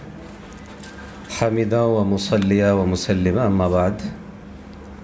ধর্ষণ ব্যভিচার রোধে বিশ্বনবী মুহাম্মদ সাল্লাল্লাহু আলাইহি ওয়াসাল্লামের নির্দেশনা শীর্ষক সেমিনারে উপস্থিত সম্মানিত সভাপতি, উপস্থিত সম্মানিত উলামায়ে কেরাম এবং সম্মানিত শ্রোতামণ্ডলী, আমাকে আলোচ্য বিষয় দেওয়া হয়েছে পর্দাহীনতা ও অশালীন পোশাক ধর্ষণের জন্য কেন দায়ী। ইতিমধ্যে একই বিষয়ে যথেষ্ট গুরুত্বপূর্ণ আলোচনা করেছেন আমাদের সম্মানিত আলোচকবৃন্দ। আমাকে যে বিষয় দেওয়া হয়েছে যে পর্দাহীনতা এবং অশালীন পোশাক ধর্ষণের জন্য দায়ী হবে কিনা। আপনারা হয়তো ইতিমধ্যে লক্ষ্য করেছেন, যেহেতু আমাদের মিডিয়াগুলো প্রায় পুরোপুরি কবজায় আছে তাদের, যারা ইসলামকে সবসময় ছোট করতে, খাটো করতে এবং প্রশ্নবিদ্ধ করতে বলা যায় একরকম বদ্ধপরিকর। এই জন্য তাদের কাছে ধর্ষণ প্রতিরোধ যতটা না গুরুত্বপূর্ণ, তার চেয়ে বেশি গুরুত্বপূর্ণ হয়ে গিয়েছে ইসলামী অনুশাসনগুলোকে প্রশ্নবিদ্ধ করা। এই জন্য দেখা যাচ্ছে যে কেউ যদি পর্দাহীনতা কিংবা অশালীনতাকে ধর্ষণের কোনো কারণ হিসেবে উল্লেখ করছে, তাহলে তাকে যতটুকু সম্ভব চতুর্দিক থেকে আক্রমণ করে প্রশ্নবিদ্ধ করছে, যার অন্যতম প্রমাণ হলো অনন্ত জলিল সাহেব। তিনি ঢালাওভাবে নারীদেরকে প্রশ্নবিদ্ধ করেননি বা অভিযুক্ত করেননি, তিনি বলেছেন অশালীন পোশাক। আমার বুঝেই আসে না, আমাদের ধারণা মতে মিডিয়া পাড়ায় যারা কাজ করেন তারা অবশ্যই শিক্ষিত হওয়ার কথা, এবং শিক্ষিত হলে এতটুকু শব্দ বুঝার কথা যে তিনি তো নারী জাতিকে প্রশ্ন করেননি, অভিযুক্ত করেননি, তার অভিযোগের সুনির্দিষ্ট একটা পয়েন্ট রয়েছে, সেটা হচ্ছে অশালীন পোশাক। অথচ এই অশালীন পোশাকের জায়গাটাকে পাশ কাটিয়ে টোটালি তাকে নারী বিদ্বেষী, নারী বিরোধী হিসাবে আখ্যা দিয়ে বিভিন্নভাবে তাকে প্রশ্নের সম্মুখীন করা হয়েছে এবং মিডিয়া এনে বিভিন্ন প্রশ্নবাণে জর্জরিত করা হয়েছে। তো সম্মানিত সুধী, যেহেতু আমার বিষয় পর্দাহীনতা এবং অশালীন পোশাক এটা ধর্ষণের জন্য দায়ী কিনা, এক্ষেত্রে দ্ব্যর্থহীন ভাষায় আমরা অবশ্যই বলবো যে যেসব কারণে ধর্ষণ হয়ে থাকে ওই সব কারণসমূহের মধ্যে অবশ্যই পর্দাহীনতা এবং অশালীন পোশাকও রয়েছে। তবে এ দুটোই কেবলমাত্র একমাত্র কারণ না, অন্য বেশ কিছু কারণ আছে। সেই কারণগুলোর সাথে পর্দাহীনতা এবং অশালীন পোশাকও একটা কারণ, যেটা একটা মানুষকে ধর্ষণের দিকে আকৃষ্ট করে, একটা নারীর উপর আক্রমণ করতে তাকে উদ্বুদ্ধ করে। সেক্ষেত্রে পর্দাহীনতা এবং অশালীন পোশাক অবশ্যই রয়েছে। এক্ষেত্রে আমাদের কিছু বিষয় একটু খোলামেলা আলোচনাই করতে হচ্ছে, যেহেতু তারা অস্বীকার করে বসছে। আসলে ধর্ষণ কি? স্বাভাবিকভাবেই কিতাবের ভাষায় বা অভিধানের ভাষায় ধর্ষণের বিভিন্ন রকমের পরিচয় তারা তুলে ধরেছে, কিন্তু স্বাভাবিকভাবে আমরা ধর্ষণ বলতে কি বুঝি? আমরা দর্শন বলতে নারী পুরুষের উভয়ের পারস্পরিক শারীরিক ওই সম্পর্কটাকেই বুঝি, যেটা অন্যায়ভাবে হবে এবং জোরপূর্বক হয়ে থাকে, এটাই ধর্ষণ। এখন এই যে নারী পুরুষের উভয়ের সম্পর্ক হতে পারে সেটা স্বজাতীয় কিংবা ভিন্ন জাতির সাথে, এই ধর্ষণটা যখন হচ্ছে, ধর্ষণের বিভিন্ন প্রকার, স্থান, কাল, পাত্রভেদে রয়েছে। ধর্ষণ কখনো কখনো ব্যক্তিগত পর্যায়ে হচ্ছে, কখনো পারিবারিকভাবে হচ্ছে, কখনো সামাজিকভাবে হচ্ছে, কখনো রাজনৈতিক কারণে হয়, আবার কখনো যুদ্ধক্ষেত্রেও হয়ে থাকে, এবং কখনো কখনো আমরা দেখি যে কারাগার সহ বিভিন্ন জায়গায় হয়ে থাকে। তাহলে ধর্ষণ হওয়ার এই ক্ষেত্রগুলোকে সামনে এনে যখন আমার এই দুটা জিনিস তথা পর্দাহীনতা এবং অশালীন পোশাককে নিয়ে আসবো, তখন এখানে বিষয়গুলোকে সেট করা আমাদের জন্য সহজ হবে। দেখুন, ব্যক্তিগত পর্যায়ের যে সকল ধর্ষণগুলো, এই ব্যক্তিগত পর্যায়ের মধ্যে অন্যতম, যেমন একজন যুবক, এবং এটাই আমাদের দেশে অধিকাংশ ক্ষেত্রে হচ্ছে, সেটা হলো যে একজন যুবক এবং যুবতী পারস্পরিক দেখা যাচ্ছে যে তারা প্রেমে জড়িয়ে পড়েছে, এবং সেই প্রেম তাদের ভাষায় প্রণয় তথা শারীরিক সম্পর্ক পর্যন্ত গড়িয়েছে। শারীরিক সম্পর্কটায় অনেক সময় দেখা যাচ্ছে যে একটি মেয়ে প্রাথমিকভাবে হয়তোবা সে রাজি ছিল, কিন্তু পরবর্তী সময়ে যখন এক দুবার পুরুষের সাথে তার সম্পর্ক হয়ে গিয়েছে, পরবর্তী সময়ে সেই মেয়েটি যখন আর রাজি হয় না, তখন ব্যক্তিগতভাবে ওই পুরুষ চেষ্টা করছে যে এই মেয়েটাকে আবারও শারীরিক সম্পর্ক করার জন্য, তখনই সে জোরপূর্বক তার উপর আক্রমণ করছে। একইভাবে আমরা দেখি যে পারিবারিকভাবে অনেক সময়ে অনেক মেয়েকে ধর্ষণের শিকার হতে হচ্ছে। যেমনটা গত 2-3 দিন আগে একটি ঘটনা এসছে অত্যন্ত লজ্জাস্কর, যে নিজের বোন, এবং এরও আগে আরও বেশ কিছু সংবাদ এসছে আমাদের ডিওএসএসের মতো জায়গাগুলো থেকে, সেখানে নিজের মেয়ের সাথে বাবা অপকর্ম করার মতো তথা সেখানে ধর্ষণের মতো এরকম বিষয়গুলো আসছে। এগুলো পারিবারিক সমস্যা। তো আমরা যদি পর্দাহীনতা এবং অশালীন পোশাককেই একমাত্র কারণ ধরি, তখন তারা এই সকল বিষয়গুলোকে সামনে এনে আমাদেরকে প্রশ্নবিদ্ধ করার চেষ্টা করে। এই জন্য আমরা বলতে চাচ্ছি যে পর্দাহীনতা এবং অশালীন পোশাক যদিও বা একমাত্র কারণ না, তবে অবশ্যই সেটা কারণ। কেন? কারণ হচ্ছে যে একটা পুরুষ একটা নারীর কোন জিনিসের দিকে আকৃষ্ট হয় এবং কিসের উপর ভিত্তি করে সে শারীরিক সম্পর্কের দিকে জড়ায়। এটার ভদ্রচিত শব্দে যদি আমি বলি তাহলে বলবো, নারীর যে সকল অঙ্গগুলো একজন পুরুষের যৌন প্রবৃত্তিকে জাগ্রত করে দেয়, ওই সকল অঙ্গগুলো যখন তার সামনে চলে আসে, খোলামেলা হয়, ওপেন হয়, তখনই একটা পুরুষের মধ্যে যৌন প্রবৃত্তির সৃষ্টি হয় এবং সেটাকে সে চেষ্টা করে যেই কোনো মূল্যেই পাওয়ার জন্য। স্বাভাবিকভাবে প্রস্তাব দিয়ে যদি কোনো সে সেটা পায় তাহলে জেনা ব্যভিচারের দিকে অগ্রসর হয়, আর যদি সে স্বাভাবিকভাবে না পায় তখন সে ধর্ষণের দিকে অগ্রসর হয়। সুতরাং সেই জিনিসগুলোকে ঢেকে দেওয়ার মাধ্যম হলো পর্দা, সেই জিনিসগুলোকে ঢেকে দেওয়ার নাম হচ্ছে শালীন পোশাক। এখন যদি কেউ একজন আমাকে বলে যে না, পর্দা যেটা আমাদের মোহতারাম লুৎফুর রহমান ফরাইজি সাহেব বলেছেন যে পর্দা যারা করছেন তারাও শিকার হচ্ছেন, অথবা যারা এই নারী শিশু তারাও তো শিকার হচ্ছেন, এই ক্ষেত্রগুলোতে আমি বলবো যে এখানে অবশ্যই হয়তো ব্যক্তিগত আক্রোশ রয়েছে অথবা সামাজিক বিভিন্ন সমস্যা থাকে, অনেক সময়ে রাজনৈতিক কারণেও ধর্ষণের শিকার হয়ে থাকে। আর সবচেয়ে বড় বিষয় হচ্ছে পর্দার যেই চেতনাটা, এটাই ইদানিংকালে আমাদের খুব পরিষ্কার করাটা আবশ্যক হয়ে পড়েছে।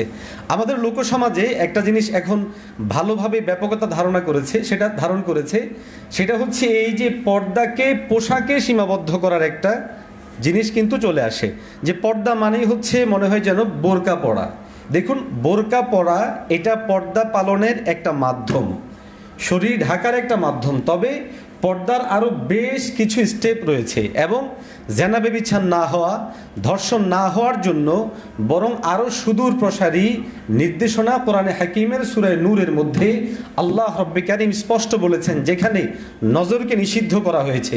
সহিহ মুসলিম শরীফের মধ্যেও চোখের জন্য আল আইনান জিনাহুমা আন নজরু এই শব্দ উল্লেখ করা হয়েছে। তার মানে ইসলামে জেনা ব্যভিচারের অনেক ব্যাপকতা রয়েছে, যেটা একটা সময় মানুষকে ধর্ষণের দিকে নিয়ে যায়। সেগুলো রোধের জন্য ইসলামের যেই নির্দেশনা সেটা অনেক ব্যাপক। আর এই পুরো বিষয়গুলোই হচ্ছে পর্দার অন্তর্ভুক্ত। সেটা হলো দেখায় পর্দা থাকবে, শোনায় পর্দা থাকবে, কথায় পর্দা থাকবে, চলনে পর্দা থাকবে, বলনে পর্দা থাকবে। যখন এই পুরো সমস্ত বিষয়গুলোকে একটা জায়গায় এনে জমায়েত করা হবে, তারপরেই সেটা পুরোপুরি পর্দার অন্তর্ভুক্ত হবে। এখন শুধুমাত্র নেকাব পরাকে পর্দার মতো করে উল্লেখ করে একটি মেয়ের ছবি এনে বলা হচ্ছে যে এই যে দেখুন, নেকাব পরা মেয়েটাও তো ধর্ষণের শিকার, অথচ এই মেয়েটারই ব্যাকগ্রাউন্ড খুঁজলে দেখা যাবে যেই ছেলের হাতে সে ধর্ষণের শিকার হয়েছে, এই ছেলের সাথে সে বছরের পর বছর অবৈধ প্রেমের মধ্যে সে নিমজ্জিত ছিল, যার জন্য পরিশেষে এসে আজকে তার এই পরিণত হয়েছে। ইসলাম তো তাকে সেই অবৈধ প্রেমের কিংবা শারীরিক সম্পর্কের অনুমতিই দেয় না, ধর্ষণ তো বহু পরের কথা। সুতরাং এইভাবে পর্দার বিধানকে পোশাকের জায়গায় সীমাবদ্ধ করে প্রশ্ন আরোপ করা এটা কখনোই উচিত না। আমি খুব আশ্চর্য বোধ করেছি অনন্ত জলিল সাহেবকে যখন ৭১ টেলিভিশনের সামনে নিয়ে আসা হলো এবং উনাকে তারই প্রযোজিত বা তার অভিনীত কিছু ছবির ক্লিপ, স্ক্রিন, এই ফটোশপকে সামনে রেখে তাকে প্রশ্ন করা হচ্ছিল। আমি বারবার এটা কামনা করছিলাম সে স্পষ্ট বলে দিক, হ্যাঁ আমি এই সময় ভুলে এই সকল অভিনয়গুলো করেছিলাম, না হয় অবশ্যই এগুলো অশালীন পোশাক। শালীনতা অশালীনতার মানদণ্ড কি হবে? আজকে এই জিনিসটাই যেন আমাদের কাছ থেকে উঠিয়ে দেওয়ার এক বিশাল বড় প্রক্রিয়া চলছে। টিভি পর্দায় একটা নারী সুস্পষ্ট ভাষায় প্যান্ট শার্ট পরে ওপেনলি এসে সে ব্রিফিং দিচ্ছে, সেখানের মধ্যে অশালীন শব্দ ব্যবহার করার কারণে জনাব অনন্ত জলিলকে প্রশ্ন করার জন্য। প্রশ্ন হচ্ছে সেই যেই পোশাকটা পরেছে এই পোশাকটা আদৌ শালীনতার মধ্যে পড়ে কিনা। জাতির সামনে স্পষ্ট করা হোক শালীনতা কাকে বলে, অশালীনতা কাকে বলা হয়। এবং এক্ষেত্রে অবশ্যই আমাদের একটা দাবি থাকবে যে প্রতিটা সংস্কৃতি গড়ে ওঠে ওই এলাকায় যারা বসবাস করে তাদের উপর ভিত্তি করে, আসমান থেকেও না, পূর্ব কিংবা পশ্চিম থেকেও না। এই 56,000 বর্গ কিলোমিটার এটা মুসলমানদের ভূখণ্ড। এখানকার সংস্কৃতি, তাহজিব, তামাদ্দনগুলো এবং এখানকার প্রতিটা শব্দকে অবশ্যই আমাদের ইসলামী মাইন্ডেডকে সামনে রেখে তারপরে প্রয়োগ করতে হবে। অন্যথায় ওলামায়ে কেরামের আবশ্যক হবে এইসবের বিরুদ্ধে গণ আন্দোলন গড়ে তুলতে হবে। আমি আজকে আশ্চর্য হয়ে গেলাম, বাংলা অভিধানে ধর্ষণের সংজ্ঞা এবং পর্দার সংজ্ঞা দেখতে গিয়ে তো তাজ্জুব, ধর্ষণের সংজ্ঞাটাকে এত স্বাভাবিকভাবে দিয়েছে, কিন্তু যখনই পর্দার পরিচিতি সে তুলে ধরেছে সংজ্ঞা, সেখানে এমনভাবে উল্লেখ করেছে, আপনারা যদি কেউ সেটা পড়েন তাহলেই বুঝতে পারবেন যে পর্দাশীল নারী মানে হচ্ছে এমন নারী যে একেবারে মানে গোপনে আবদ্ধ কোনো একটা জায়গার মধ্যে এ ধরনের কোনো বিষয়। সেই জন্য মোহতারাম হাজিরিন, পর্দাহীনতা এবং অশালীন পোশাক অবশ্যই যে সকল কারণগুলো ধর্ষণের জন্য দায়ী, এর মধ্যে অন্যতম একটি কারণ হচ্ছে এটি। আজকের দিনে যারা কোনো পোশাকের মধ্যে শালীনতা অশালীনতা খুঁজে পান না, তাদের কাছে আমরা ওপেনলি কিছু প্রশ্ন করতে চাই। সেটা হলো, যদিও এই প্রশ্নগুলো করা বাহ্যত শুনতে একটু অসুন্দর মনে হবে, আপনার মেয়ে যদি আপনার সামনে এমনভাবে আসে যখন তার শরীরে এমন আটসাট পোশাক পরিধান করা যার কারণে তার লজ্জাস্থানগুলো একেবারে পরিষ্কার দেখা যায়, আপনি এটাকে শালীনতা বলবেন নাকি অশালীনতা বলবেন? যদি এটাকে অশালীনতা বলেন তাহলে আমি বলবো আজকে ধর্ষক উৎপাদনের কেন্দ্র হিসেবে পরিণত হয়েছে আমাদের পুরো চলচ্চিত্র পাড়াটা। সুতরাং এটার বিরুদ্ধে আগে শুদ্ধি অভিযান চালাতে হবে। কেননা একটা সিনেমা, একটা নাটক এমন হয় না যেটার মধ্যে নারীদের লজ্জাস্থানগুলোকে ওপেন করা হয় না, আকর্ষণীয় করা হয় না এবং যুবকদেরকে জাগ্রত করার মতো করে উপযুক্ত করা হয় না। সুতরাং এগুলোকে যদি অশালীন মনে না করেন তাহলে আমরা মনে করব আপনাদের সুস্থতা নিয়ে সন্দেহ আছে, আপনাদের বিবেকবোধ নিয়ে সন্দেহ আছে, রুচিবোধ নিয়ে সন্দেহ আছে। সুস্থ রুচিবোধ সম্পন্ন কোনো মানুষ এভাবে নারী জাতিদের ওপেন শরীরগুলোকে এভাবে দেখানো এটা কখনো সাপোর্ট করতে পারে না। আজকে আমাদের অনেক নারীবাদী সংগঠন মাঠে ময়দানে নেমেছে, এটা ভালো দিক। ধর্ষণের বিরুদ্ধে সকলেই কথা বলবে, এটা অবশ্যই ভালো দিক। তবে প্রশ্ন হলো, ওয়াজ মাহফিলের বিরুদ্ধে ধারাবাহিক যে সকল প্রতিবেদন ছাপানো হচ্ছে, বলা হচ্ছে, সেখানে মূল থিম কি?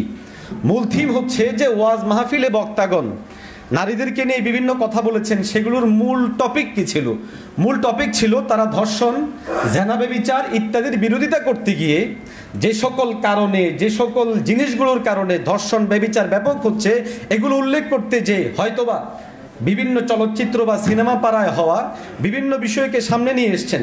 যদিও আমি ব্যক্তিগতভাবে এদের ওপেন ফিল্ডে সেগুলোকে বলার পক্ষপাতী না, কিন্তু নিয়ে আসার পর মিডিয়ার যে জ্বালাপোড়া দেখছি সেটাকে সামনে এনে এতটুকু কথা বলতে বাধ্য হচ্ছি, একজন নারী নগ্ন হচ্ছে সেটা অপরাধ হচ্ছে না, একজন নারী পুরুষ তারা উভয়ে প্রকাশ্যে স্ক্রিনের মধ্যে, টেলিভিশনে, যেখানে আমার সন্তান, আমার বাবা মা, আমার আত্মীয় স্বজন সবাই আছে এবং আমাদের আগামী প্রজন্মর পুরোটাই ইউটিউবের মাধ্যমে, ফেসবুকের মাধ্যমে এই সমস্ত জিনিসগুলোকে পাচ্ছে, যেখানে একটা নারী, একটা পুরুষ অভিনয়ের ছলে এমন আচরণ করছে যেই আচরণগুলো স্বামী স্ত্রী করার কথা, সেই আচরণগুলো যখন টিভি স্ক্রিনে আসে, লজ্জাহীন এই সকল নারীদের আচরণগুলোর প্রতিবাদ করার কারণে যদি ওলামায়ে কেরামের উপর ওয়াজ মাহফিলের বিরুদ্ধে বলা হয় তারা নারীদেরকে ছোট করেছে, খাটো করেছে, আমার প্রশ্ন হলো যারা সিনেমা পাড়ায় অভিনয়ের নামে এভাবে ওপেনলি আজে বাজে কাজ করে তাদেরকে কেন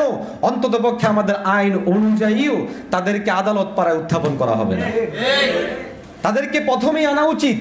কারণ আমি মনে করি ধর্ষণ, ব্যভিচার, অন্যায়, অত্যাচার, জুলুম, চুরি, ডাকাতি, খুন, সন্ত্রাসী, রাহাজানি এই সমস্তগুলোর প্রাতিষ্ঠানিক প্র্যাকটিস যেখান থেকে করা হয় সেটা হচ্ছে চলচ্চিত্র পাড়া, এফডিসির সেই জায়গাগুলো থেকে রাষ্ট্রের সম্পদ ভোগ করে, জনগণের অর্থ ভোগ করে সেখান থেকে শেখানো হচ্ছে কিভাবে একটা মেয়েকে পটাতে হবে, কিভাবে একটা মেয়েকে ধর্ষণ করতে হবে।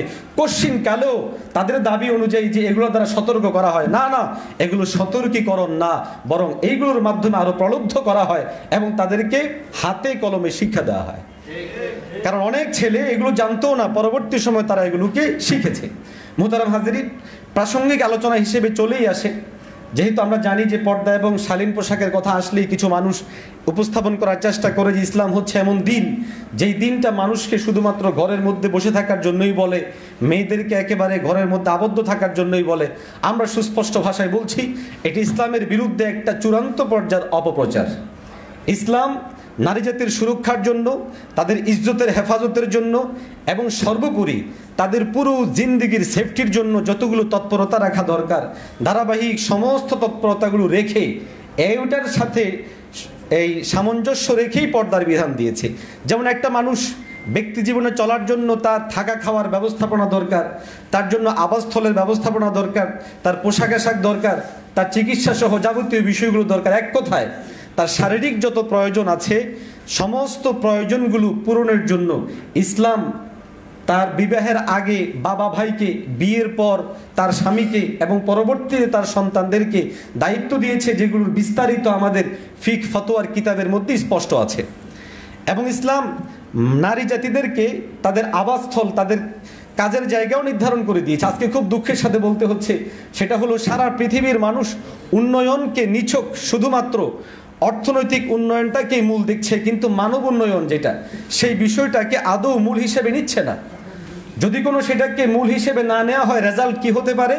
আমাদের ফরাজি সাহেবের বক্তব্য আসছে যে আমেরিকা আজকে অর্থনৈতিক দিক থেকে বিবেচনা করলে পৃথিবীর সুপার পাওয়ারদের মধ্যে একটি এবং প্রথম সারির অর্থনৈতিকভাবে স্বাবলম্বী রাষ্ট্রসমূহের মধ্যে অন্যতম একটি দেশ, কিন্তু সেখানে 91% মেয়ে ধর্ষণের শিকার হচ্ছে, যেখানে তাদের ফ্রি সেক্সের ব্যবস্থা আছে, লিভ টুগেদারের ব্যবস্থা আছে, আরও যত ধরনের যত কিছু হতে পারে সব কিছুর ব্যবস্থা থাকার পরও, অর্থনৈতিক স্বাবলম্বিতা থাকার পরও কিন্তু তাদেরকে সেভ করতে পারেনি। সুতরাং বোঝা যায় যে শুধুমাত্র এদের এই চেতনাগুলোর কারণেই কোনো নারী জাতিকে কখনো সেভ করা যাবে না। ইসলাম নারীদেরকে যেই বিষয়টা দেয় সেটা হচ্ছে, ইসলামের মূল থিম হলো আমাদের একটা হচ্ছে বাহিরের জগৎ, আরেকটা হচ্ছে ঘরের জগৎ। বাহিরের জগৎটা যতটা গুরুত্বপূর্ণ, ঘরের জগৎটা ঠিক ততটাই গুরুত্বপূর্ণ।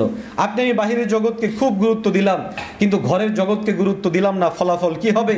ফলাফল যা হবার, আজকে আমরা ঢাকা শহর দেখতে পাচ্ছি যে 70%-এর উপরে বৈবাহিক সম্পর্ক বিচ্ছিন্ন হয়ে যাচ্ছে।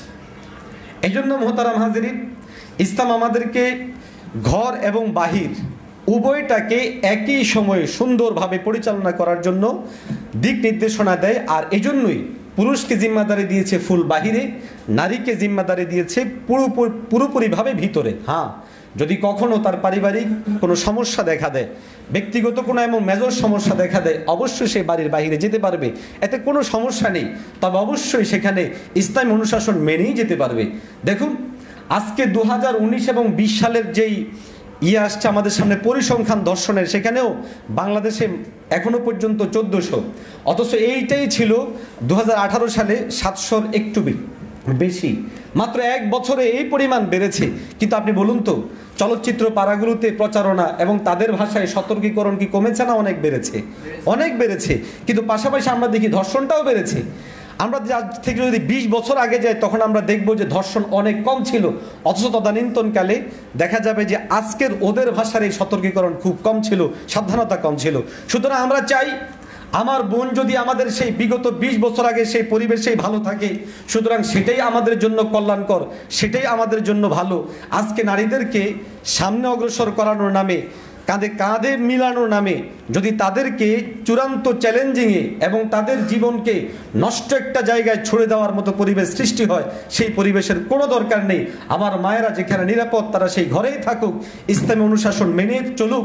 আমাদের দাবি ইসলামী অনুশাসনকে পুরোপুরি মানা এবং ইসলামী শাসনকে এবং দণ্ডবিধিকে পুরোপুরি বাস্তবায়ন করার মাধ্যমেই আজকের এই ধর্ষণ এবং যত ধরনের জানা ব্যভিচার আছে এগুলোকে প্রতিরোধ করা সম্ভব। অন্যথায় নিছক মানুষদেরকে শান্ত করার জন্য সাময়িক কোনো আইন, মুখ রোচক কোনো শব্দমালা, এগুলো কোশ্চিন কালেও নারীদেরকে কখনো সেভ করতে পারবে না। সর্বশেষ আমি একটা কথা অবশ্যই বলবো, মা বোনেরা যারা আজকে মাঠে ময়দানে নেমেছেন, আপনাদের যদি মাঠে ময়দানে না নেমেছেন ভালো কথা ধর্ষণের বিরুদ্ধে, পাশাপাশি আপনারা দাবি তুলুন সেই চলচ্চিত্রের বিরুদ্ধে যারা আপনাদেরকে উলঙ্গ করে রাস্তার মধ্যে সাঁটিয়ে দিয়েছে বিশাল বিশাল বড় ব্যানারগুলোর মধ্যে। সে সকল সিনেমাগুলোর বিরুদ্ধে ঢালাও আপনারা মামলা করুন, কেননা তারা তাদের এই পণ্যকে এবং এই ব্যবসাকে ব্যাপক করার জন্য নারীদের খোলা দেহকে আজকে রাস্তার পাশে পুরোপুরিভাবে খোলামেলা করে দিয়েছে। নারীরা আন্দোলন করুন, এদেশের যৌন প্রবৃত্তিতে যে সমস্ত মায়েরা আছে তাদেরকে যেন স্বাভাবিক জীবনে ফিরিয়ে আনা হয়। একটি রাষ্ট্র, অবশ্যই আমি ব্যর্থ রাষ্ট্র বলবো, এদেশে কতজন নারী যৌন প্রবৃত্তির সাথে যুক্ত আছে, একটা রাষ্ট্রকে এতটুকু কাজ করতে পারে না যে তাদেরকে আমাদের অর্থায়নে তাদেরকে চলতে দিব, ফিরতে দিব, আগামী জিন্দেগি গড়তে দিব। কই, সেই সমস্ত জিনিসগুলো করা হচ্ছে না। উপরন্তু এটাকেও একটা ভিন্ন পেশা হিসেবে উল্লেখ করার জন্য কতিপয় নারীবাদীরা চেষ্টা করে যাচ্ছে। সুতরাং বোঝা যায় এরা নারী জাতির কল্যাণকামী না, বরং এরা নারীদেরকে ব্যবসা হিসেবে সমাজ উত্থাপন করার জন্য মাঠে ময়দানে নেমেছে। দাবি যদি করতে হয় আপনারা এগুলো করুন, সিনেমার সেই নোংরামিগুলোকে বন্ধ করুন। নারীদেরকে নগ্ন করছে বিভিন্ন অ্যাডে, বিভিন্ন ছোট ছোট জায়গায় পর্যন্ত নারীদেরকে নিয়ে আসা হচ্ছে। এগুলো তাদের সম্মানহানি, ইজ্জতহানি, তাদেরকে ছোট করা, তাদেরকে খাটো করা, আজকে ব্যবসাভিত্তিকে ব্যাপক করার মাধ্যমে আরেকটা চূড়ান্ত চক্রান্ত আনা হচ্ছে। আমরা এই সমস্ত অপপ্রচার, অন্যায় এবং নারীদের প্রতি যে সকল জুলুম করা হয় সব কিছুর প্রতিবাদ জানাচ্ছি এবং ইনশাআল্লাহ রহমাতুল্লাহ আলামিন ফাউন্ডেশনের মাধ্যমে আরও ব্যাপকতর আয়োজন করে এগুলোর ব্যাপারে ব্যাপক জনসচেতনমূলক আয়োজন হবে। আল্লাহ তাআলা আমাদেরকে সে পর্যন্ত বাঁচিয়ে রাখেন। আমিন ওয়া আখিরু দাওয়ানা আলহামদুলিল্লাহি রাব্বিল আলামিন। অনেক অনেক শুকরিয়া মুফতি শামসুদ্দোহা আশরাফি। এ পর্যায়ে আলোচনা করবেন কথিত বিভিন্ন নামদারি ইসলামী দলের বিরুদ্ধে সংগ্রাম যিনি সোশ্যাল মিডিয়া সহ বিভিন্নভাবে করছেন, মাদ্রাসা মার্কাজুন নূর ভোটবাজার গাজীপুরের সম্মানিত মুহতামিম মুফতি রেজওয়ান রফিকি। তিনি অশ্লীলতা ও অবাধ মিলামেশা ধর্ষণের জন্য কেন দায়ী এ বিষয়ে আলোচনা করবেন।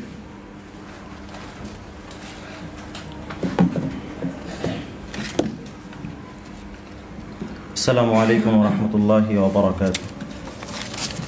হামিদা ওয়া মুসাল্লিয়া আম্মা বা'দ, ফাউযু বিল্লাহি মিনাশ শাইতানির রাজীম। বিসমিল্লাহির রহমানির রহিম। ওয়াকুল লিল মুমিনিনা ইয়াগুদ্দু মিন আবসারিহিম। সাদাকাল্লাহুল আলিয়্যুল আযীম। ধর্ষণ ব্যভিচার রোধে বিশ্বনবী মুহাম্মদ সাল্লাল্লাহু আলাইহি ওয়াসাল্লামের নির্দেশনা শীর্ষক সেমিনারের সম্মানিত সভাপতি উস্তাদ মুহতারাম মুফতি সাখাওয়াত হোসেন রাজি দামাত বরকাতুহুল আলিয়া এবং আজকে মহতি মাহফিল মজলিসের সম্মানিত আমন্ত্রিত অতিথি আমার উস্তাদ মুহতারাম মাওলানা আবু তাহের জিহাদি দামাত বরকাতুহুল আলিয়া সহ মাওলানা নুরুল ইসলাম জিহাদি সাহেব সহ আমন্ত্রিত ওলামায়ে কেরাম, আলোচকবৃন্দ এবং উপস্থিত সচেতন ওলামায়ে কেরাম এবং ধর্মপ্রাণ মুসলমান ভাইয়েরা, আমার আলোচ্য বিষয় হচ্ছে অশ্লীলতা ও অবাধ মেলামেশা ধর্ষণের জন্য কেন দায়ী। অবশ্যই এ সম্পর্কে আমাদের মুফতি শামসুদ্দোহা আশরাফি ভাই বলেছেন এবং আমাদের লুৎফুমান ফরাইজি ভাই কিঞ্চিত বলেছেন। আসলে আমাদের বর্তমান সময়ে ইসলাম ধর্মটিকে এমনভাবে তারা উত্থাপন করতে চাচ্ছে যে ওদের যে জ্ঞান এবং ওদের যে এক পেশে যে এলমটা নিয়ে তারা ঘুরে, ওরা ইসলাম ধর্মটাকে ঠিক ওরকম মানে সামঞ্জস্যহীন এবং ভারসাম্যহীন হিসেবে তারা ইসলাম ধর্মকেও মনে করতে চায়। কিন্তু ইসলাম ধর্ম এমন সামঞ্জস্যপূর্ণ এবং এত চমৎকার গঠনমূলক একটি মতবাদ, যে মতবাদের এ টু জেড যদি কোনো মানুষ না জানে তাহলে সে শেষ বেলায় শাহরিয়ার কবিরের মতো ইসলামকে নিয়ে প্রশ্ন তুলতে বাধ্য হবে। কিন্তু যদি কেউ ইসলামের পরিপূর্ণ জ্ঞানটা যদি কেউ রাখে তাহলে তার কাছে এটা অবশ্যই মনে হবে যে ইসলাম একটি সামঞ্জস্যপূর্ণ এবং চমৎকার এমন একটি ধর্ম, যেই ধর্মের ভেতরে কোনো ধরনের প্রশ্ন করার কোনো ধরনের সুযোগ ইসলাম রাখেনি।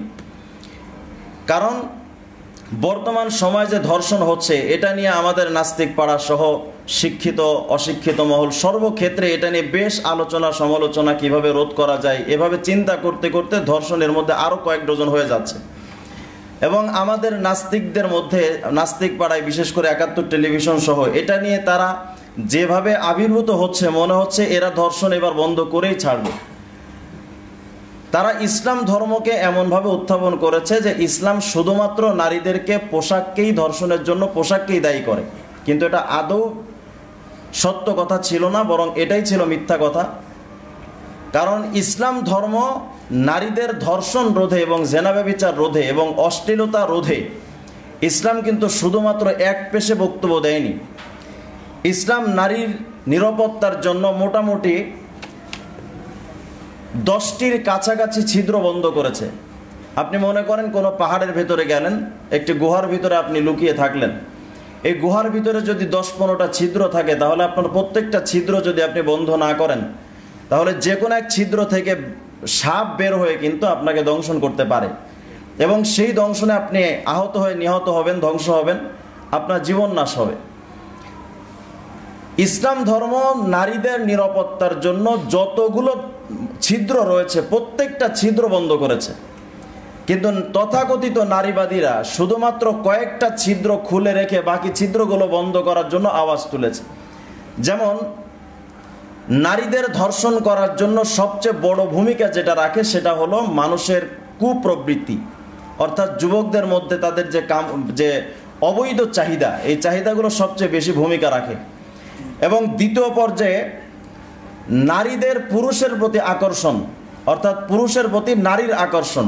প্রথম বিষয়টা হচ্ছে নারীর প্রতি পুরুষের আকর্ষণ, দ্বিতীয় হলো পুরুষের প্রতি নারীর আকর্ষণ, তৃতীয় নাম্বার হচ্ছে নারীর চেহারা খোলার পরে কোনো পুরুষ তার দিকে তাকানোর পরে তার ভেতরে একটা তরঙ্গমালা আসা, যৌবনের তরঙ্গমালা আসা, 4 নাম্বার নারীর কোমল কণ্ঠ, 5 নাম্বার নারীর সুসজ্জিত হওয়ার মধ্যে তার সৃষ্টিগত সৌন্দর্যের মধ্যে তার বক্ষ দেশও থাকে, 6 নাম্বার নারীর যে কোনো সৌন্দর্য প্রকাশ, 7 নাম্বার ব্যভিচারের ধারে কাছে যাওয়া, অর্থাৎ ব্যভিচারকে সহজ করে দেয় যে সমস্ত মাধ্যমগুলো, 8 নাম্বার হচ্ছে নগ্নভাবে, অশালীনভাবে বা অশ্লীলতার সাথে বের হওয়া।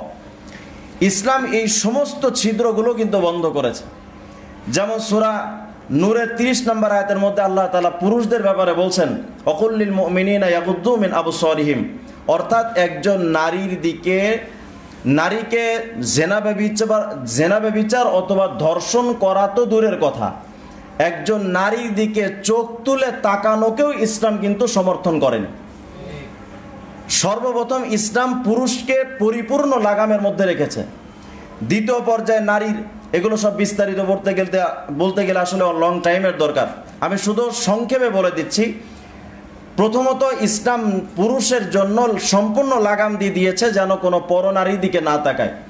দ্বিতীয় পর্যায়ে অনেক সময় দেখা যায় পুরুষ নারীর প্রতি আকৃষ্ট না থাকলেও এখন বর্তমান সময় আমাদের গুলশান এলাকায় এবং বিভিন্ন উন্নত রাষ্ট্রে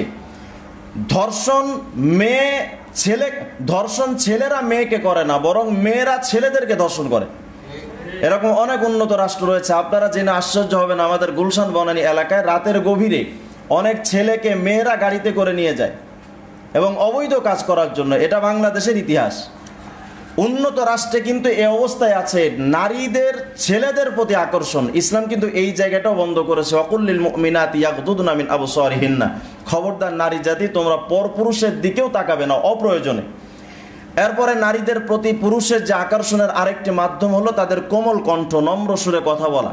ইসলাম কিন্তু এখানেও তাদেরকে নিষেধ করেছে যে খবরদার তোমরা পরপুরুষের সাথে কথা বলার প্রয়োজন হলে পরপুরুষের সাথে তোমরা কোমল সুরে কথা বলো না, আকৃষ্ট করার যে সুরটা, এই সুরে তোমরা কখনো তাদের সাথে কথা বলবে না। এরপরে ইসলাম নারীর প্রতি পুরুষের যে আকর্ষণের মধ্যে আরেকটি আকর্ষণ হলো সৌন্দর্য প্রকাশে সজোরে পায়ে হাঁটা, অর্থাৎ তার পায়ে যদি কোনো সৌন্দর্য প্রস্ফুটিত করার জন্য কোনো মাধ্যম থাকে সেক্ষেত্রে জোরে জোরে সজোরে না হাঁটা, এক কথায়। এরপরে নারীদের বক্ষদেশকে উত্থিত করে চলা, এই সবগুলো এক কথায় নারীর পরিপূর্ণ সৌন্দর্য প্রকাশের যে সমস্ত মাধ্যমগুলো আছে এই সমস্ত মাধ্যমগুলো বন্ধ করার জন্য ইসলামের জোর দাবি ছিল। তাহলে একদিক থেকে আমরা পাচ্ছি যে পুরুষ জাতিকে আল্লাহ তাআলা সম্পূর্ণ লাগাম দিয়ে রেখেছেন, অপর দিক থেকে মেয়ে জাতির সম্পূর্ণরূপে কন্ট্রোল থাকার জন্য, তাদের ইজ্জত হেফাজতের জন্য যা যা করা দরকার সমস্ত ছিদ্র বন্ধ করে ফাইনালি আল্লাহ পাক আবার ঘোষণা দিয়েছেন, হে নারী হে পুরুষ, লা তাকরাবুজ জিনা, জিনা করার কথা আল্লাহ বলছেন না, আল্লাহ পাক বলছেন জিনা ব্যভিচারের ধারে কাছেও যাওয়া, অর্থাৎ ওয়াসাইলে জিনা, যে সমস্ত জিনিসের মাধ্যমে ধর্ষণ বা জেনা ব্যভিচারের ঘটনা ঘটে, এই জিনিসগুলো করাও কিন্তু ইসলাম হারাম করেছে। তো আল্লাহ পাক নারীদের ব্যাপারে পুরুষদের ব্যাপারে আলাদা আলাদা বিধান দিয়ে উভয়কে সমন্বয় করে আবার বিধান দিলেন, তোমরা জেনা ব্যভিচারের ধারে কাছে যেও না, ধর্ষণ তো অনেক দূরের কথা। এই যে সামঞ্জস্যপূর্ণ ধর্ম ইসলাম, এই যে কাজটা করলে এর ফলাফলটা কি, আমি ছোট্ট একটা এক্সাম্পল দিলে আপনারা বুঝবেন। মনে করেন আপনি একটি ফসল উৎপাদনের জন্য ব্যাস আপনি কিছু চারা রোপণ করলেন কোনো একটা জমির ভেতরে।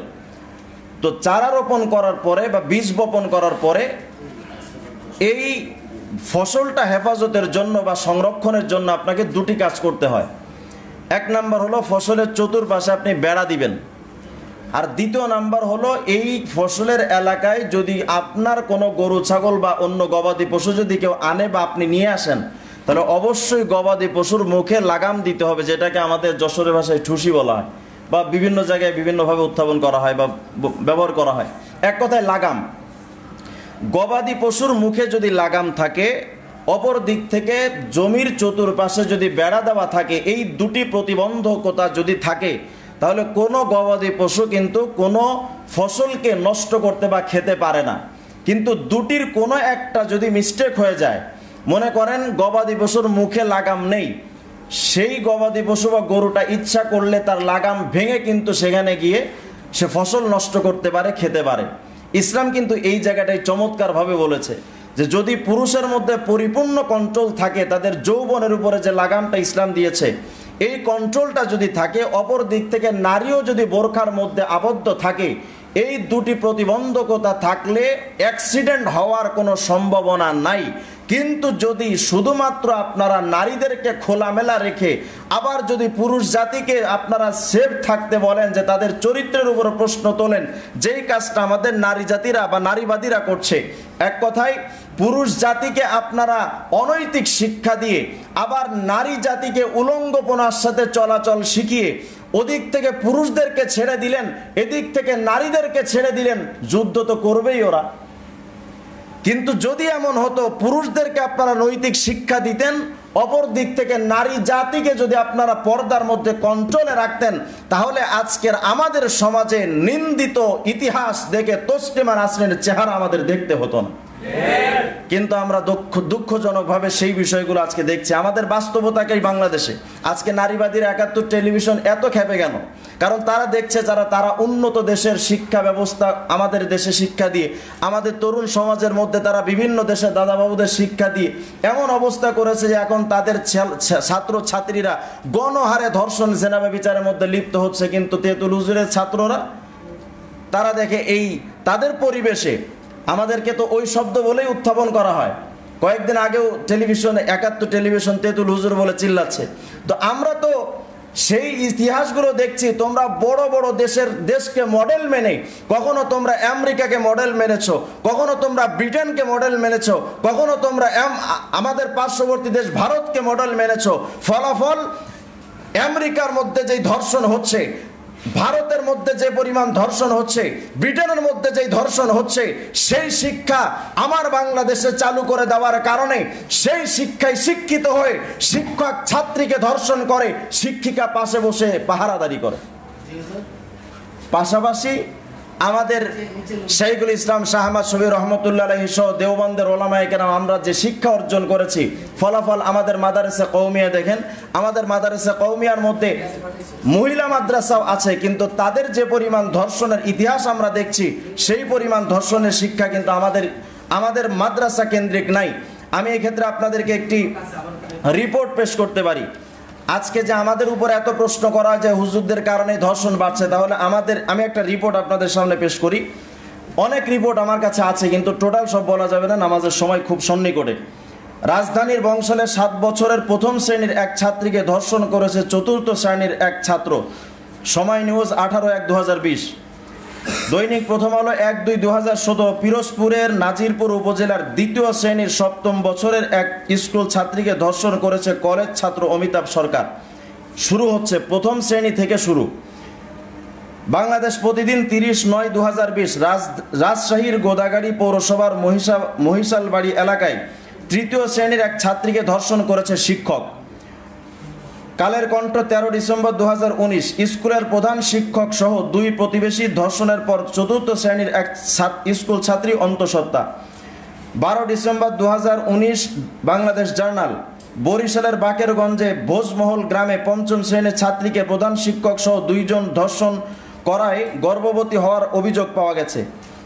এভাবে একের পর এক 10ম শ্রেণী, মাস্টার্স, অনার্স ছাত্রীদের অভাব নাই, ধর্ষণ হওয়ার ইতিহাসের অভাব নাই। আমার মূল মৌজে সেসব মূল পয়েন্ট যেটা, সেটা হলো দৈনিক নয়া দিগন্ত 11 ফেব্রুয়ারি 2019 তারা একটা রিপোর্ট করেছেন, রংপুর বিভাগের 8 জেলার গত 15 দিনে 12টি ধর্ষণের ঘটনা ঘটেছে। এসব ঘটনায় মূল অভিযুক্তরা বেশিরভাগই সরকারি ও বেসরকারি শিক্ষা প্রতিষ্ঠানের শিক্ষক। আজকে যে নারীবাদীরা আমাদের হুজুরদের উপরে এত প্রশ্ন তুলছেন যে আমরা কেন এ কথা বলি ও কথা বলি, আমরা তো বলি, এটাই সমস্যা। আর আপনাদের স্কুল কলেজের শিক্ষকরা ডাইরেক্ট যেটা করে ওটা সমস্যা নাই। মানে বিষয়টা হয়েছে এখন যে কৃষ্ণ করলে কুরু কুরু, হুজুর কইলে মাকরু।